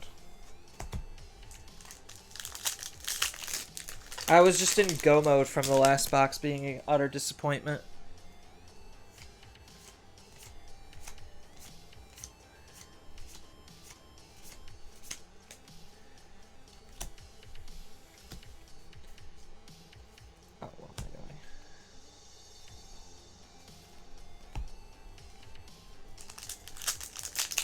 But 70 to 80 is about the going price for a booster box, which I think is fair.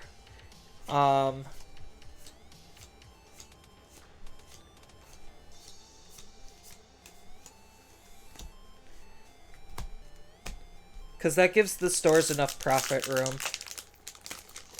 Like, I think where the market is, theoretically, they actually should be lower. Like, this, I think 70 is probably, like, obviously the sweet spot. But, inflation. We'll just chalk it up to inflation.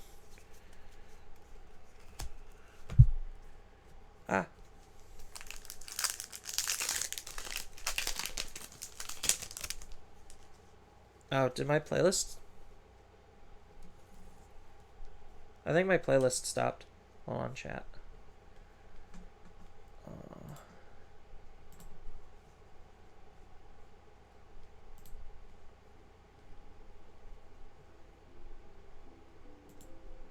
There we go.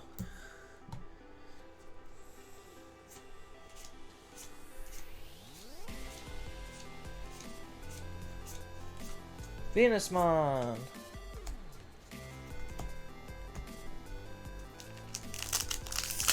Yeah, I think so far this set definitely feels like it has a little bit more of an anomaly factor than some of the other sets. Like, it feels slightly off. Not card-wise, but like pull rate-wise. How much do you think a store pays for the boxes? They pay like 50. They pay like between 45 to 55. I think like on the high end they pay 60, but they obviously need to make money. Dark Knight. Bam.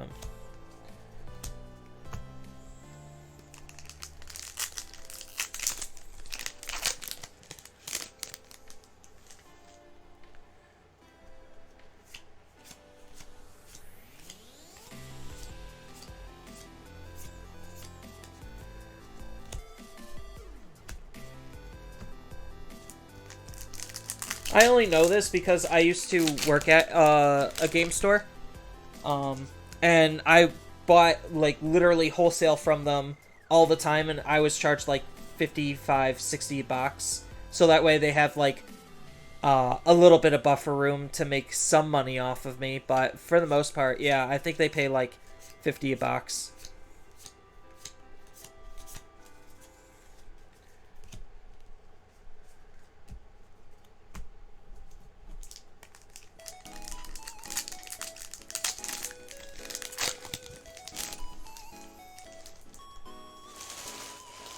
Too many packs.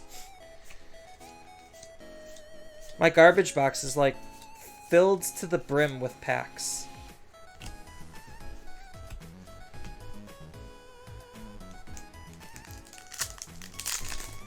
How much does the distributor buy from Bandai? That I have zero idea. Yeah, I can't even begin to fathom what they spend per box. That's a little bit far outside of my realm of expertise. So, like, if you're just, like, thinking about it mathematically, they would probably pay about, like, maybe 30 a box-ish. But they buy in, obviously, such high quantities where it's just like, yeah, we're going to be spending, like, 100,000 buying BT10. And then, like, because of, like, such the large bulk order, that's probably why they get it for, like, 30 a box, essentially. Me? But, again, that's just speculation. I have actually zero idea how much they pay a box.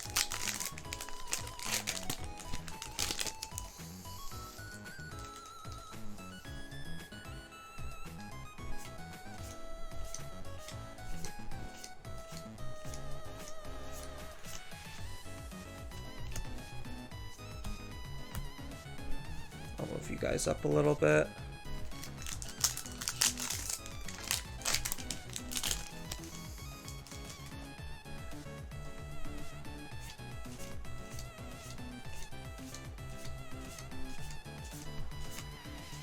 Genku X. So these last boxes, I still think I should see one more base secret, or this should be the alt art secret. Maybe it's an alt art secret and base secret twice per box. That would be dope. And then the very last box I get on are Alphamon. That would be the dream.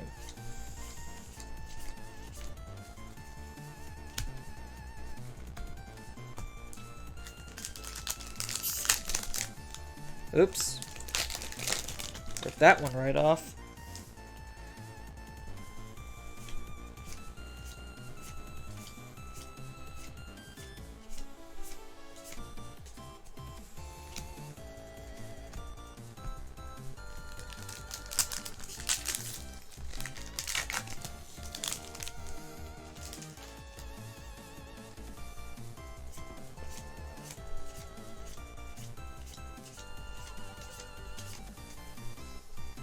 Kano Weissman. Again.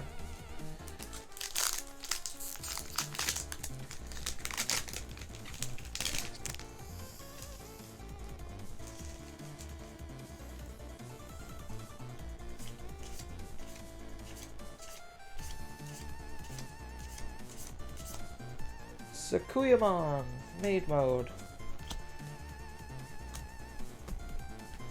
We got 1, 2, 3, 4, 5. 1, 2, 3, 4, 5. So we got still some spice left. Come on, give me the surprise. Roll the dice.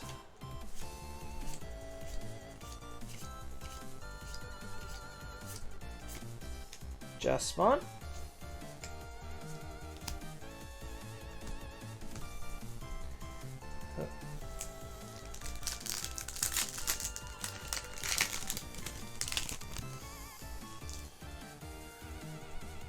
So these last packs will have all of the good stuff.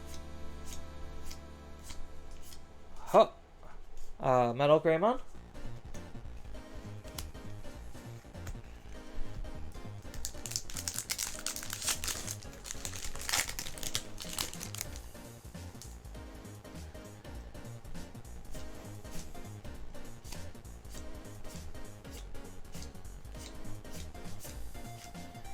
Jesmon GX.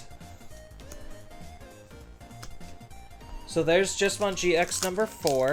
So I theoretically should still see 2 alt art secrets unless they decided to break that.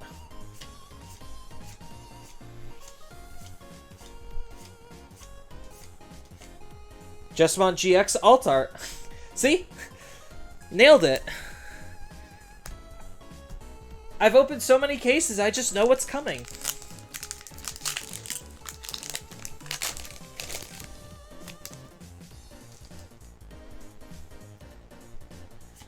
Because I'm just like, statistically, I still have to see these cards. Like, I have to, right?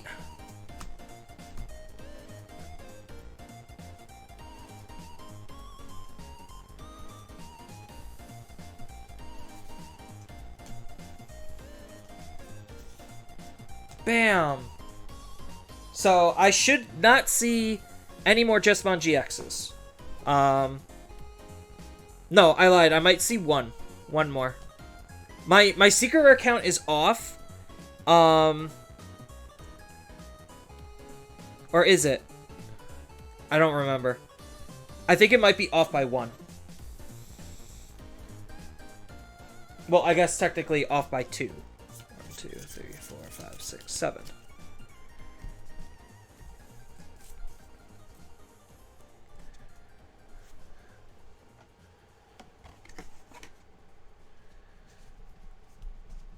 Oh, manhandling these cards. Bam.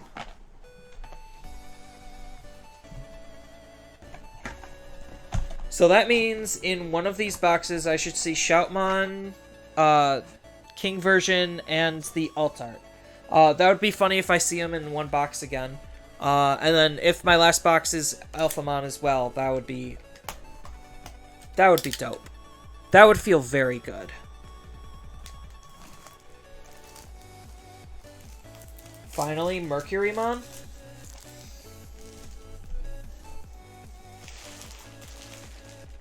I have not checked the other Discord stuff. I've been too busy opening boxes. And we have another Kiriha. So, does that make 4 Kirihas now? 1, 2, 3, 4. Yeah, I got 4 Kirihas. 1, 2, 3, 4 Taikis. So I have a full playset of Kirihas and a full playset of Taikis. In terms of box topper alt art.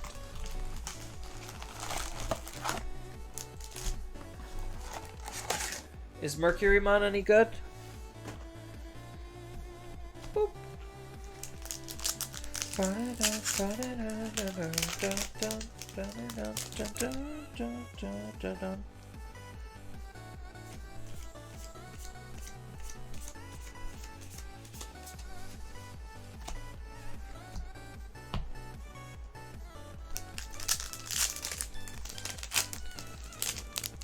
I thought you were going to bed, Roxas.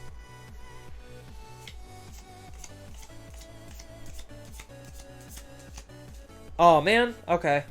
So, Jesmon GX. No, I'm not complaining about Jesmon GX. I'm just like, wait. It's throwing my math off. That's why I oh-manned it. So, does that mean I'm going to see another double secret box?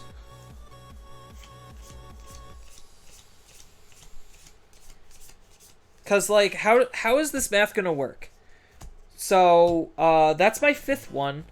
So, I should see alt art, and then in that box, I'll see... I'm going to be off. Like, on my secret count. Now sleep.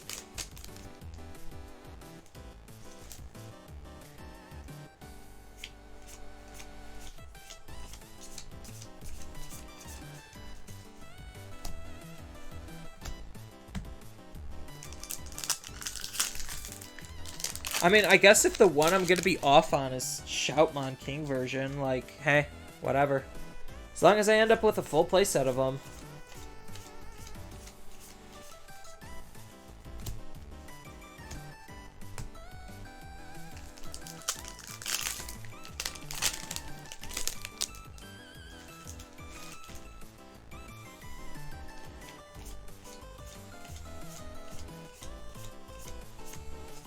And the first SR is 5.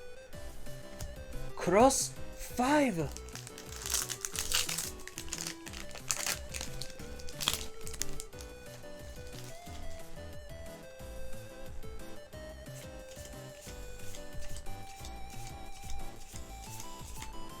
Genku X.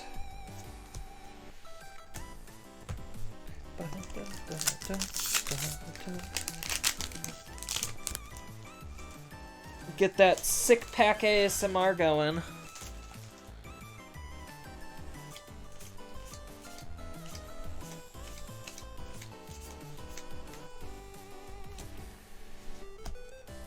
I had no idea Angoramon was based off of the Angor Bunny. I was just like, what?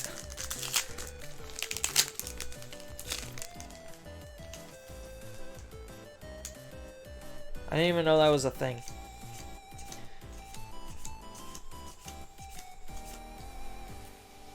Where's my Alt-Art Achillesmon?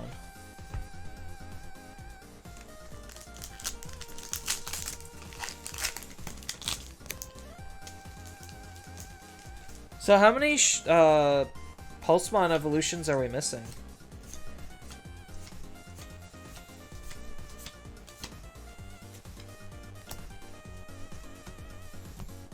I think we're missing a couple, like a small handful left. But I think they just like sprinkling in the the Pulsemon stuff. I remember the theory when we all thought that Pulsemon was going to be in multiple different colors based on the alt art on the BT 6 one.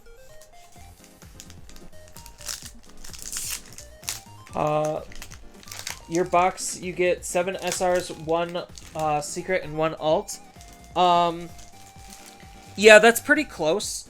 So in your usual box, you will always get 7 SRs, at least as of right now for normal BT sets. And then you'll get 1 secret, or you'll get 2 either the 2 hit slots is going to be either a secret rare or an alt art. It's not always a secret rare and an alt art. Sometimes you can have 2 alt arts.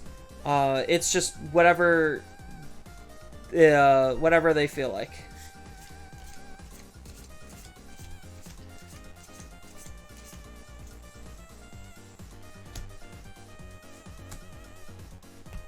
Will EX3 follow EX2 with potentially 4 hits? Yes. So based on EX2, you'll still get your 2 hits per box. And in a case setting, you'll see 2 less secrets than your usual set, which makes secrets in EX sets more coveted. And then you're still gonna see 6 SRs in EX sets. At least with EX3. EX4, they're already trying to change that again. So, take the pull ratios from EX2 and apply them to EX3. That's probably the safest way to put it. Because, like, I don't mathematically see any difference in the sets. They have the same number of cards in them. And the pull rates are going to be the exact same.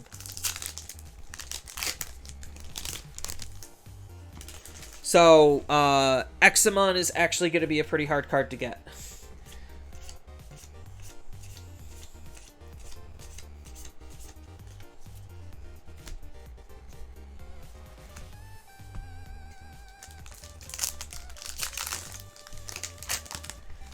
I don't even remember what the other secret was in EX3. I just paid attention to Examon. Just so, as in, it's possible to get 3. No, it is not. Oh, it's fighter mode. Yep.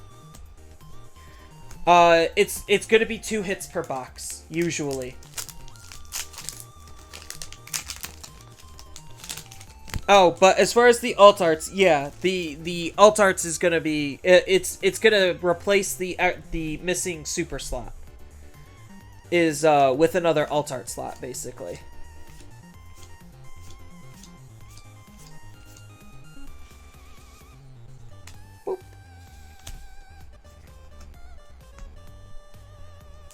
Yeah, EX sets, they follow their own slightly different rules.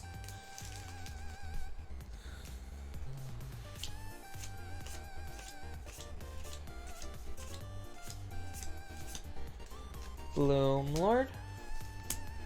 Getting down the wire here. What do we got? 1, 2, 3, 4, 5, 6. So there's one of these and one of these left in these 6-packs.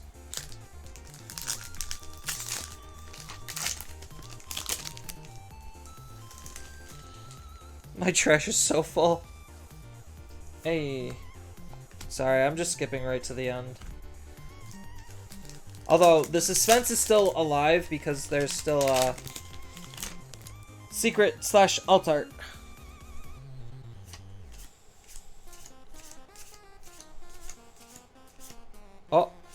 Oh. Beelzemon.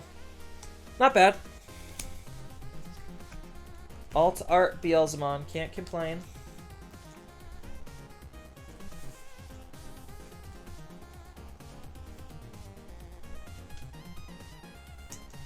I need to go back to my sleeve box. So these last packs have literally nothing in them, so I'm just going to speed through them.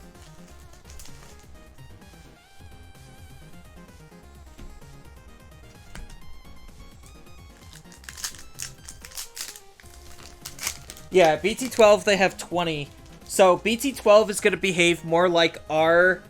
Well, this has 20 as well. So BT20 is going to be the same as BT10. Or, not BT20. BT12 is going to be the same as BT10. Because there's 20 alts in here as well.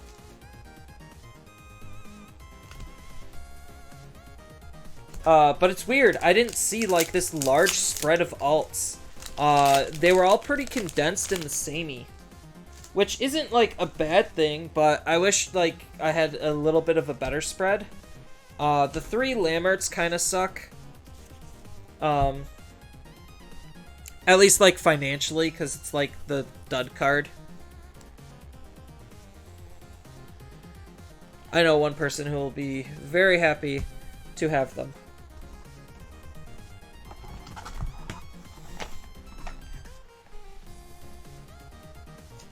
And obviously, I will cut him a discount.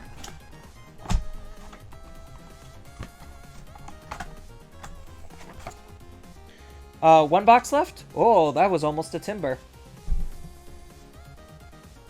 Alright. Last box. So, ideally, this last box will have 2 secrets again. So, it should have Shouts King Secret Alt Art and Shout King Alt or Shout King Normal Art. And then I think I'm one secret off.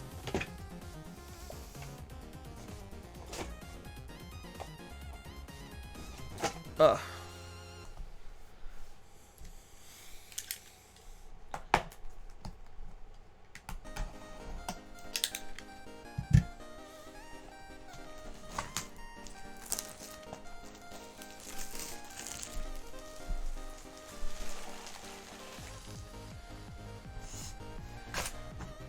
And it's another Kiriha.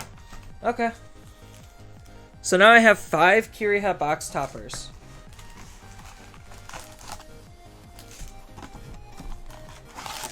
So let's see if the prediction is true.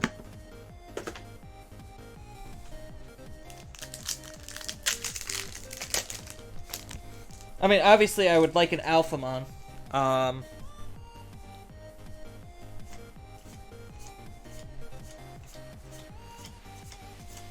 So this box I'm going to be organizing a little bit differently because I'm going to be looking for Crossheart cards. So I'm actually going to separate my Crosshearts and my Blue Flares. Just to see, like, how many of each Crossheart card, like, playable Crossheart, do I get?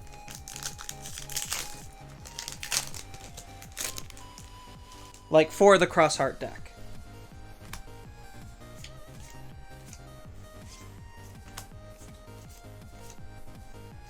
I'm not gonna separate Beelzemon.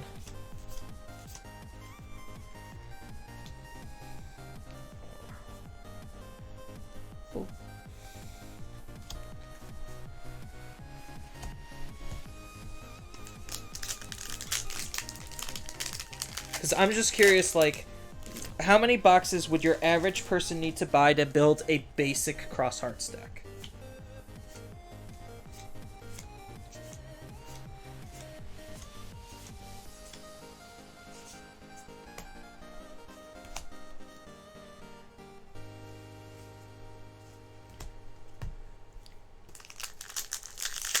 Because in my pre-release polls, I got, like, 3 Sparrowmon out of 1 supposed box. So I was just like, what? Oh yeah. Go flare.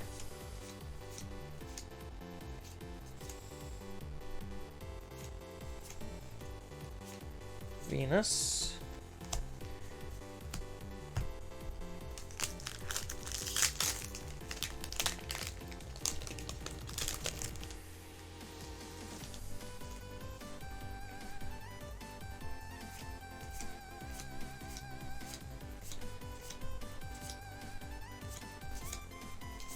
Shout.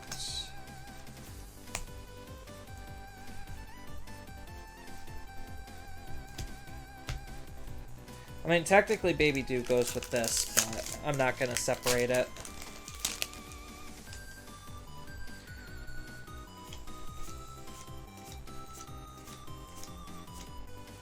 Shout, Decker, Kenjiro, 5. Uncommon. I need to, like, actually pay attention to these a little bit more, because I'm separating them. I'll separate the Baby Dews.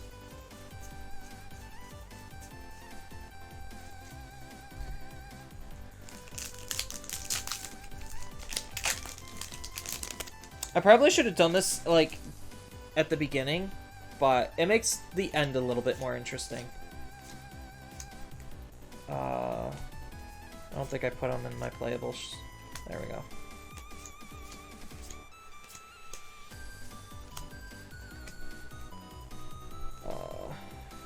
Baby Dews.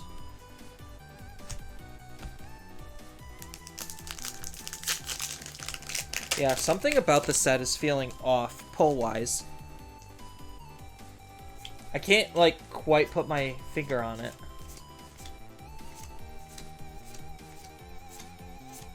Sparrow.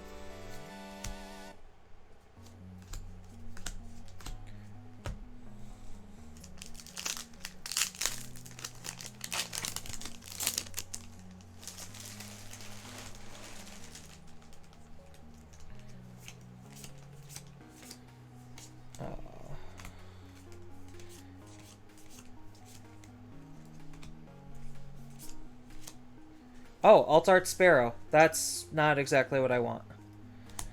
Caught me off guard. So that means the last secret should be King Shout. It's... I say should because that's what perfect ratios say.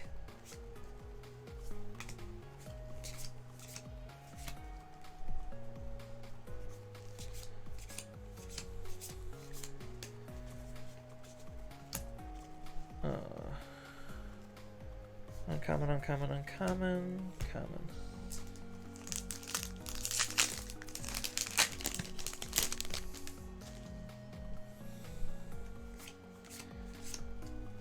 Dorudo.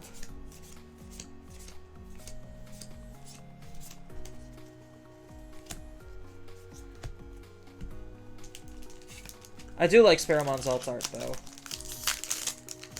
I think he's absolutely adorable. Cute as a button.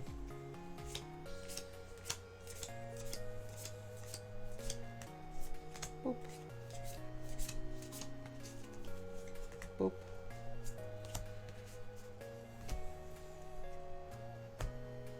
Uncommon, uncommon, common.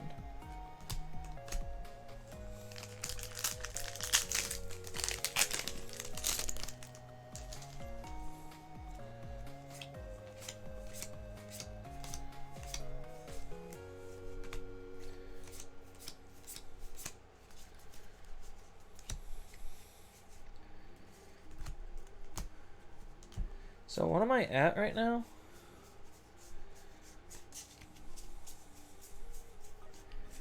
I already have almost a full play set of the Starmons.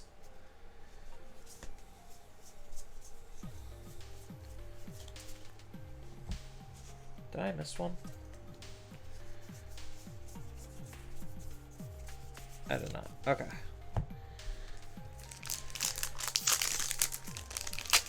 So depending on how many of the rares that I get, you could roughly build cross hearts in 2 boxes.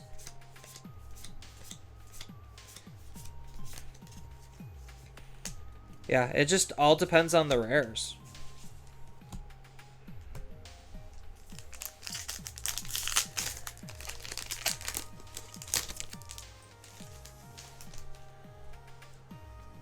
Which I'd have to do like a deeper dive to see what the rare variance is. Genku.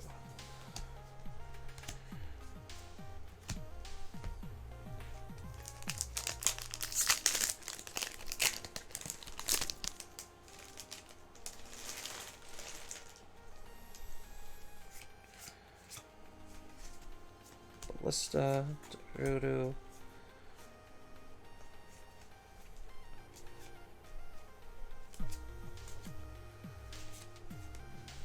Shouts, Ducker, Skuya, uncommon.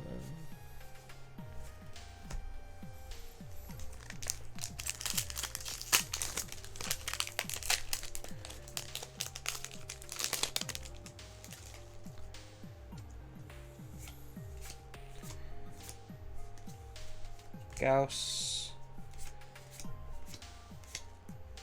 Mailbird, Pick, uncommon, commons.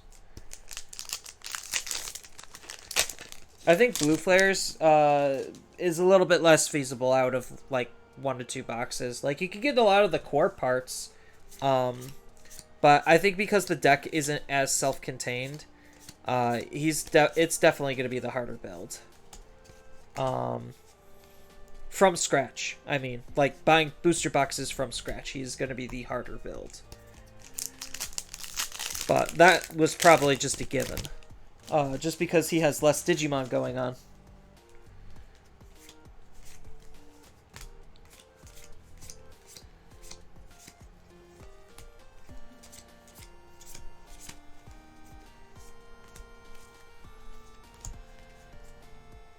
Uncommon, uncommon, uncommon. Commons.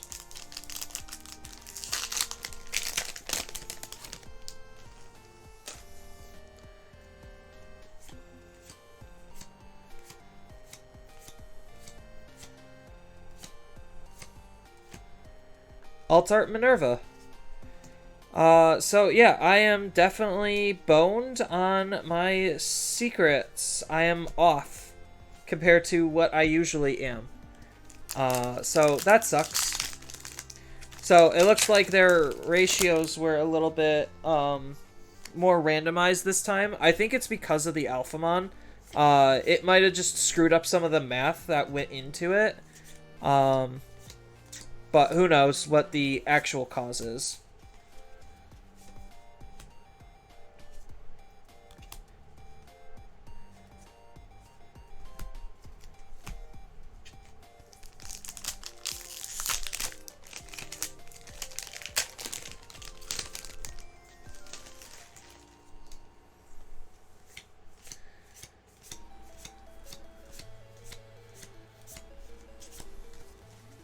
Dicker Gray.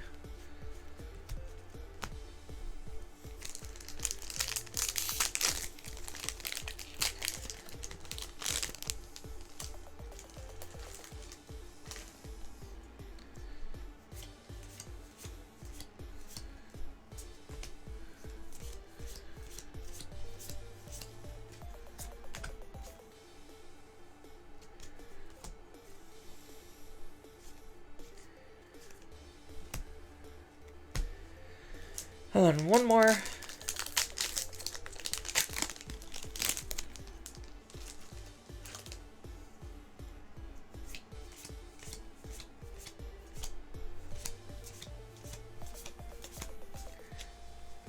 Boop. Boop. Boop. Alright. So, out of raw curiosity, so one box yielded me... let's move these out. So I think I got my full set of Starmons. So do I have my full set of Darus? So here's the full set of Starmons out of one box. So we could check that card off. Darus, 3, 4 Darus. Ballistas. 1, 2, 3 Ballistas. Out of this box, I only had 2 Shouts. But I think I had 2 Pikmons? I thought I had more. 2 Picks, 2 Sparrows. 1... 2, 1, 1. And then, 1 of the option. So, you get, like... You probably need at least 2 boxes. I would say. Because if you get lucky out of your 2 boxes, you'll at least get the low end pretty easily. The high end stuff, like, if you get, like, 2 Sparrowmons in both of your boxes... and that pattern repeats for the majority of the rares if you get really lucky, you should be able to build Cross Hearts off of 2 boxes.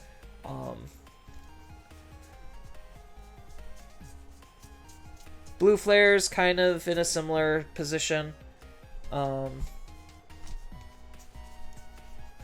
Obviously, the lower the rarity, the easier it is. You're going to see multiple copies of it. So my 4 Gauss... Mailbird and Decker are both uncommons. So, Mailbird. So, 2 Mailbirds. 1, 2, 3 Cybers.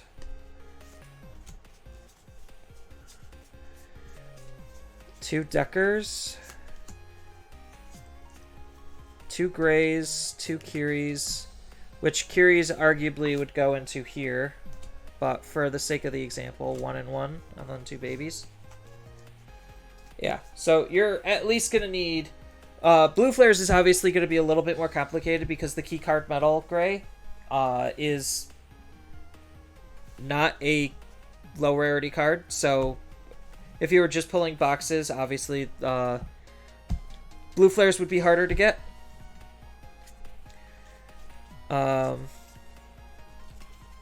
I'll keep these separate. And then I need 2 sleeves. 2 sleeves.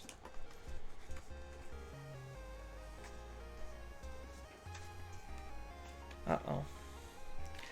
Was I out of white sleeves? Here's a singular white sleeve.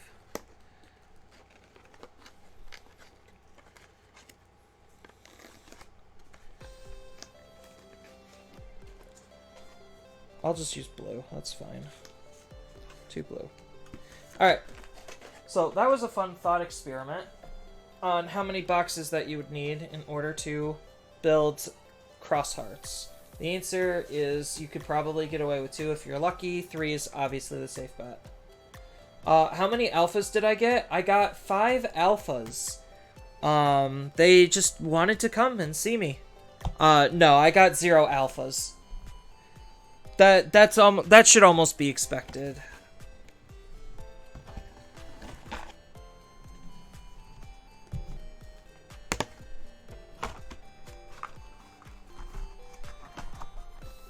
After this segment, and I count all of my distribution, I am going to swap over to a room if you want to talk, Nako.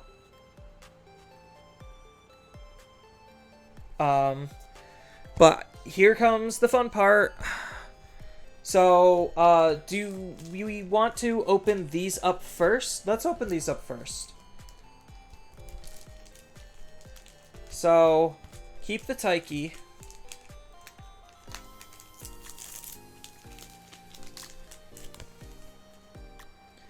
So, Gamamon and Vorvamon.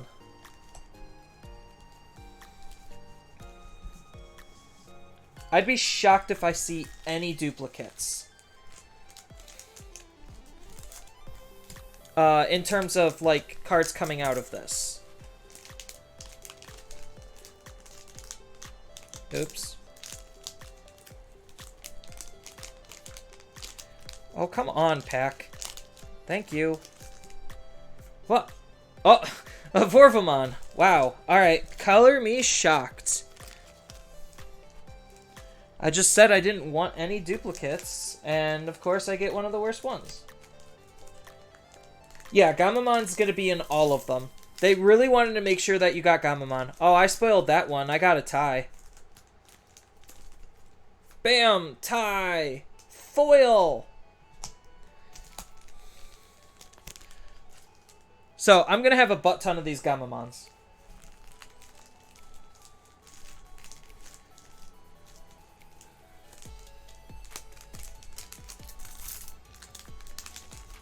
Huh! Ooh, Greymon! Yeah, 2 hits back to back. After 2 misses.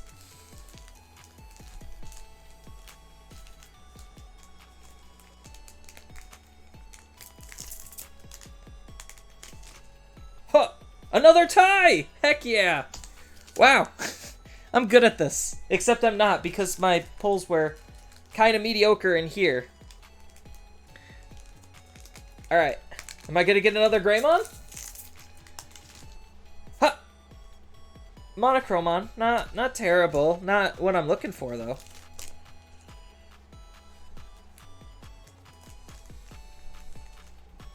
Oh, pulling from the bottom. Right.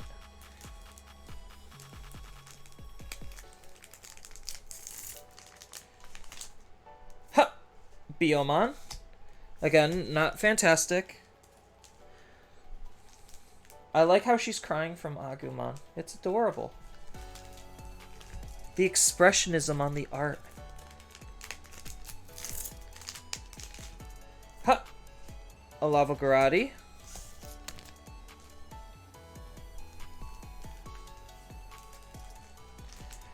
I think my box topper game was pretty on point.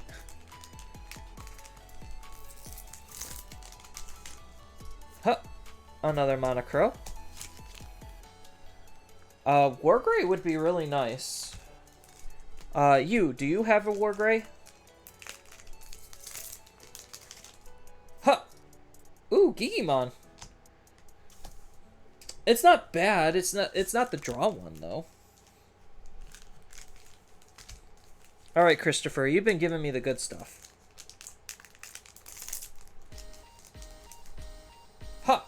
Hey, another security Greymon. Heck yeah. Alright, so Chris, if you could give me, or Kiriha, if you could give me a War Gray, that would be much appreciated. Whoop bam! Ah, tie. Can't complain. Can't complain. Wow. 3 ties and 2 Greymons.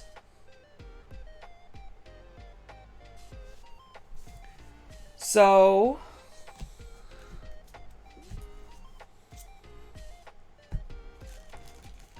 we will go over the great spread in just a moment.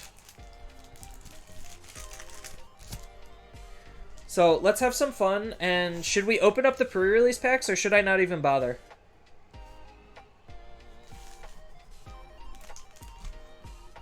Let's open them. I'm looking for the Blazing Memory Boost. That's like the only card I actually care about, pre-release wise. Digimon and Canon Weissmon. Not bad. Oh god. My trash is too full.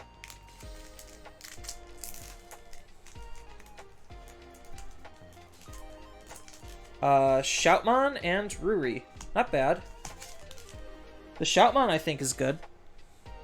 A lot of people want that one.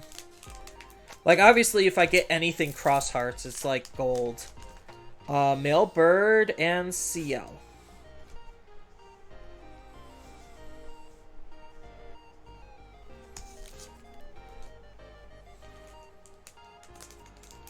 For me, Canoweiss? Yeah. No, I'm okay with Canoweiss.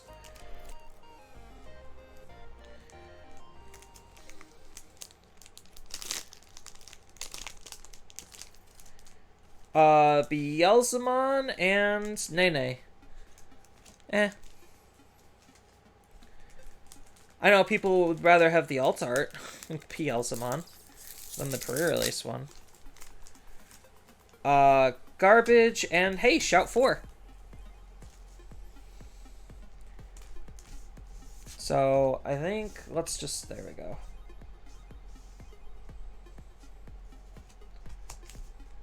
Let's put these over here. The duds. We'll just call it the dud pile. I think Nene's kind of a dud.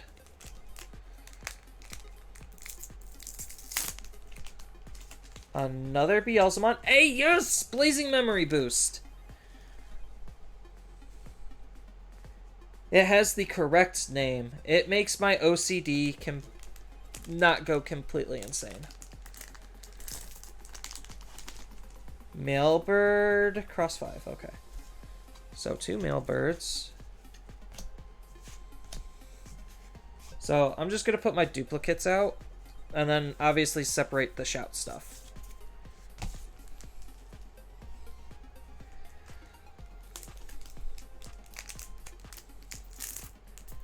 No, Sistermon's pretty good. Tethys and Bosamon. Bosamon?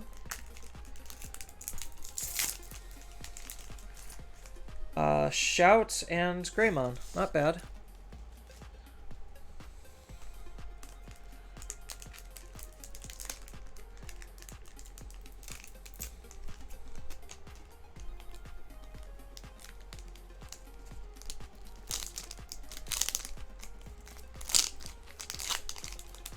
I don't know, I had to do it the backwards way. Tokomon and Immortal Ruler.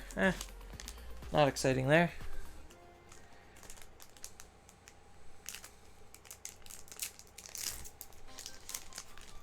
Palmon and Akari.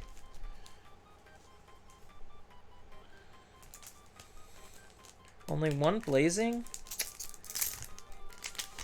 Ugh, Plugin and Lotus.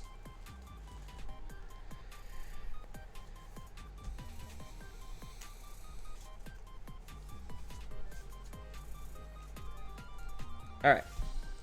So, as far as the big breakdown, box toppers, 1 Akari, 1 Yu, 1 Nene, 4 Taikis, and 5 Kiri has.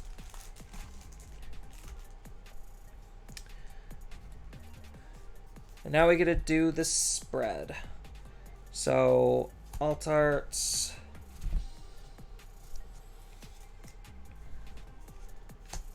One, two, three, 4, 5, 6, 7.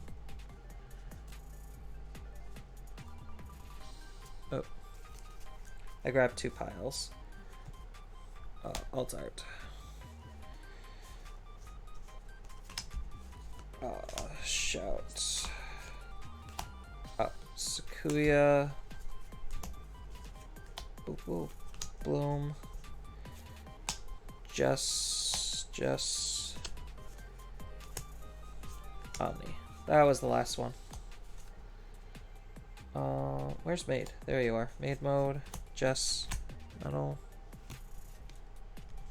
I guess it's easier if I just pick up the whole pile. Instead of trying to fondle with it. Minerva. Metal. Jess. Only one U? Yeah. Genku. Sakuya. Shout. Bloom. Minerva.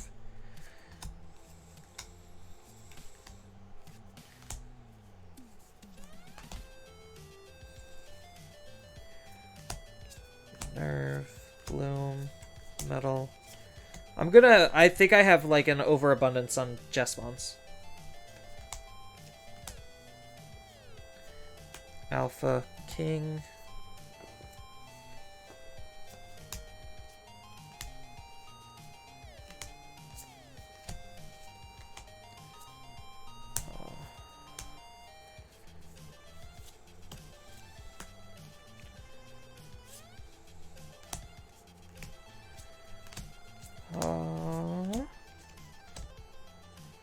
Sakuya.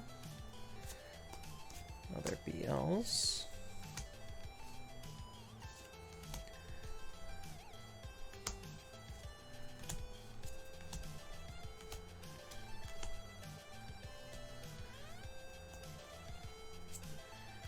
Nerva.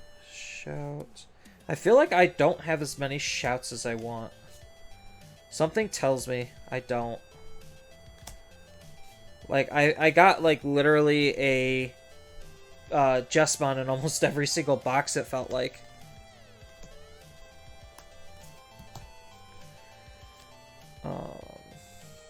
Where's Jesmon?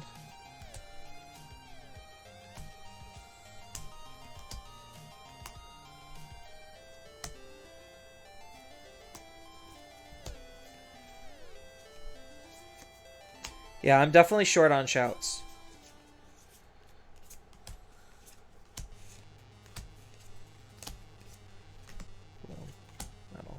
Alright.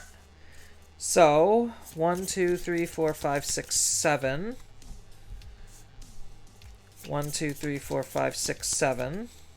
So, 7, 7. 1, 2, 3, 4, 5, 6, 7, 8, 9, 10. Yeah, 10. So you're on the high end. I'll put you up here. 1, 2, 3, 4, 5, 6, 7, 8, 9. So 7, 7. So 8s would go here. 9. 1, 2, 3, 4, 5, 6, 7, 8, 9. 9. 1, 2, 3, 4, 5, 6, 7, 8, 9. Another 9. Another strike in the 9s. 1, 2, 3, 4, 5, 6, 7, 8, 9. Another 9. 1, 2, 3, 4, 5, 6, 7, 8, 9, 10. Yeah, I literally saw an overabundance of Jesmon X antibody and Genku X antibody. That's crazy. Considering I only saw 1, 2, 3, 4, 5, 6, 7. I saw 7 Shout Cross 5s. 1, 2, 3, 4, 5, 6, 7. I didn't see any 8 ofs? That's bizarre.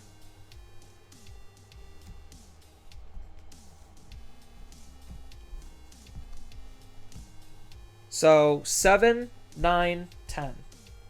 Crazy.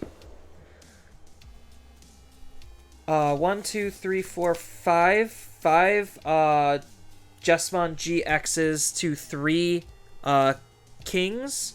So one of these should be one of here, but then I'm still short an alt art secret. So I was and usually I see 5. So I think like the secret rares are actually like, I don't want to say scuffed. It could just be my case, but something weird is definitely off with the secrets. Because usually I see 10, like 10 total secrets. The fact that I saw 8 meant that they might have changed something there. I'd have to like go in and watch other people's case openings, and hopefully they count how many of these they have. But like if they actually just remove 2 slots and put them in here or here, that would, oh my god, it is the increased alt arts. It is the increased alt arts fault. Wow. Like between Alphamon, which does affect things a little bit, not like a whole lot because there's not a whole lot of them around. But the extra alt arts scuffed the secrets. Wow. So 1 and 1.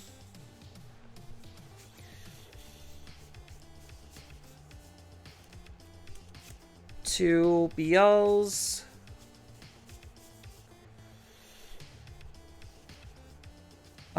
Two lambs. 2 deckers. 2 5Bs. And everything else is a one-off. Got it. Boop. Yeah, so the added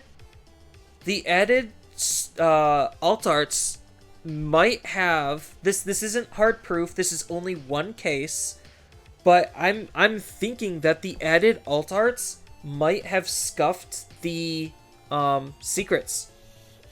And that also might have contributed to making Alphamon harder to pull, because ordinarily I see 10 and then 12 with the alt arts. And the fact that I saw a lower amount than I usually do is really sus to me. I am unfortunately going to have to buy a Shout King, but I'll do that when he's like dirt cheap. Or trade for one.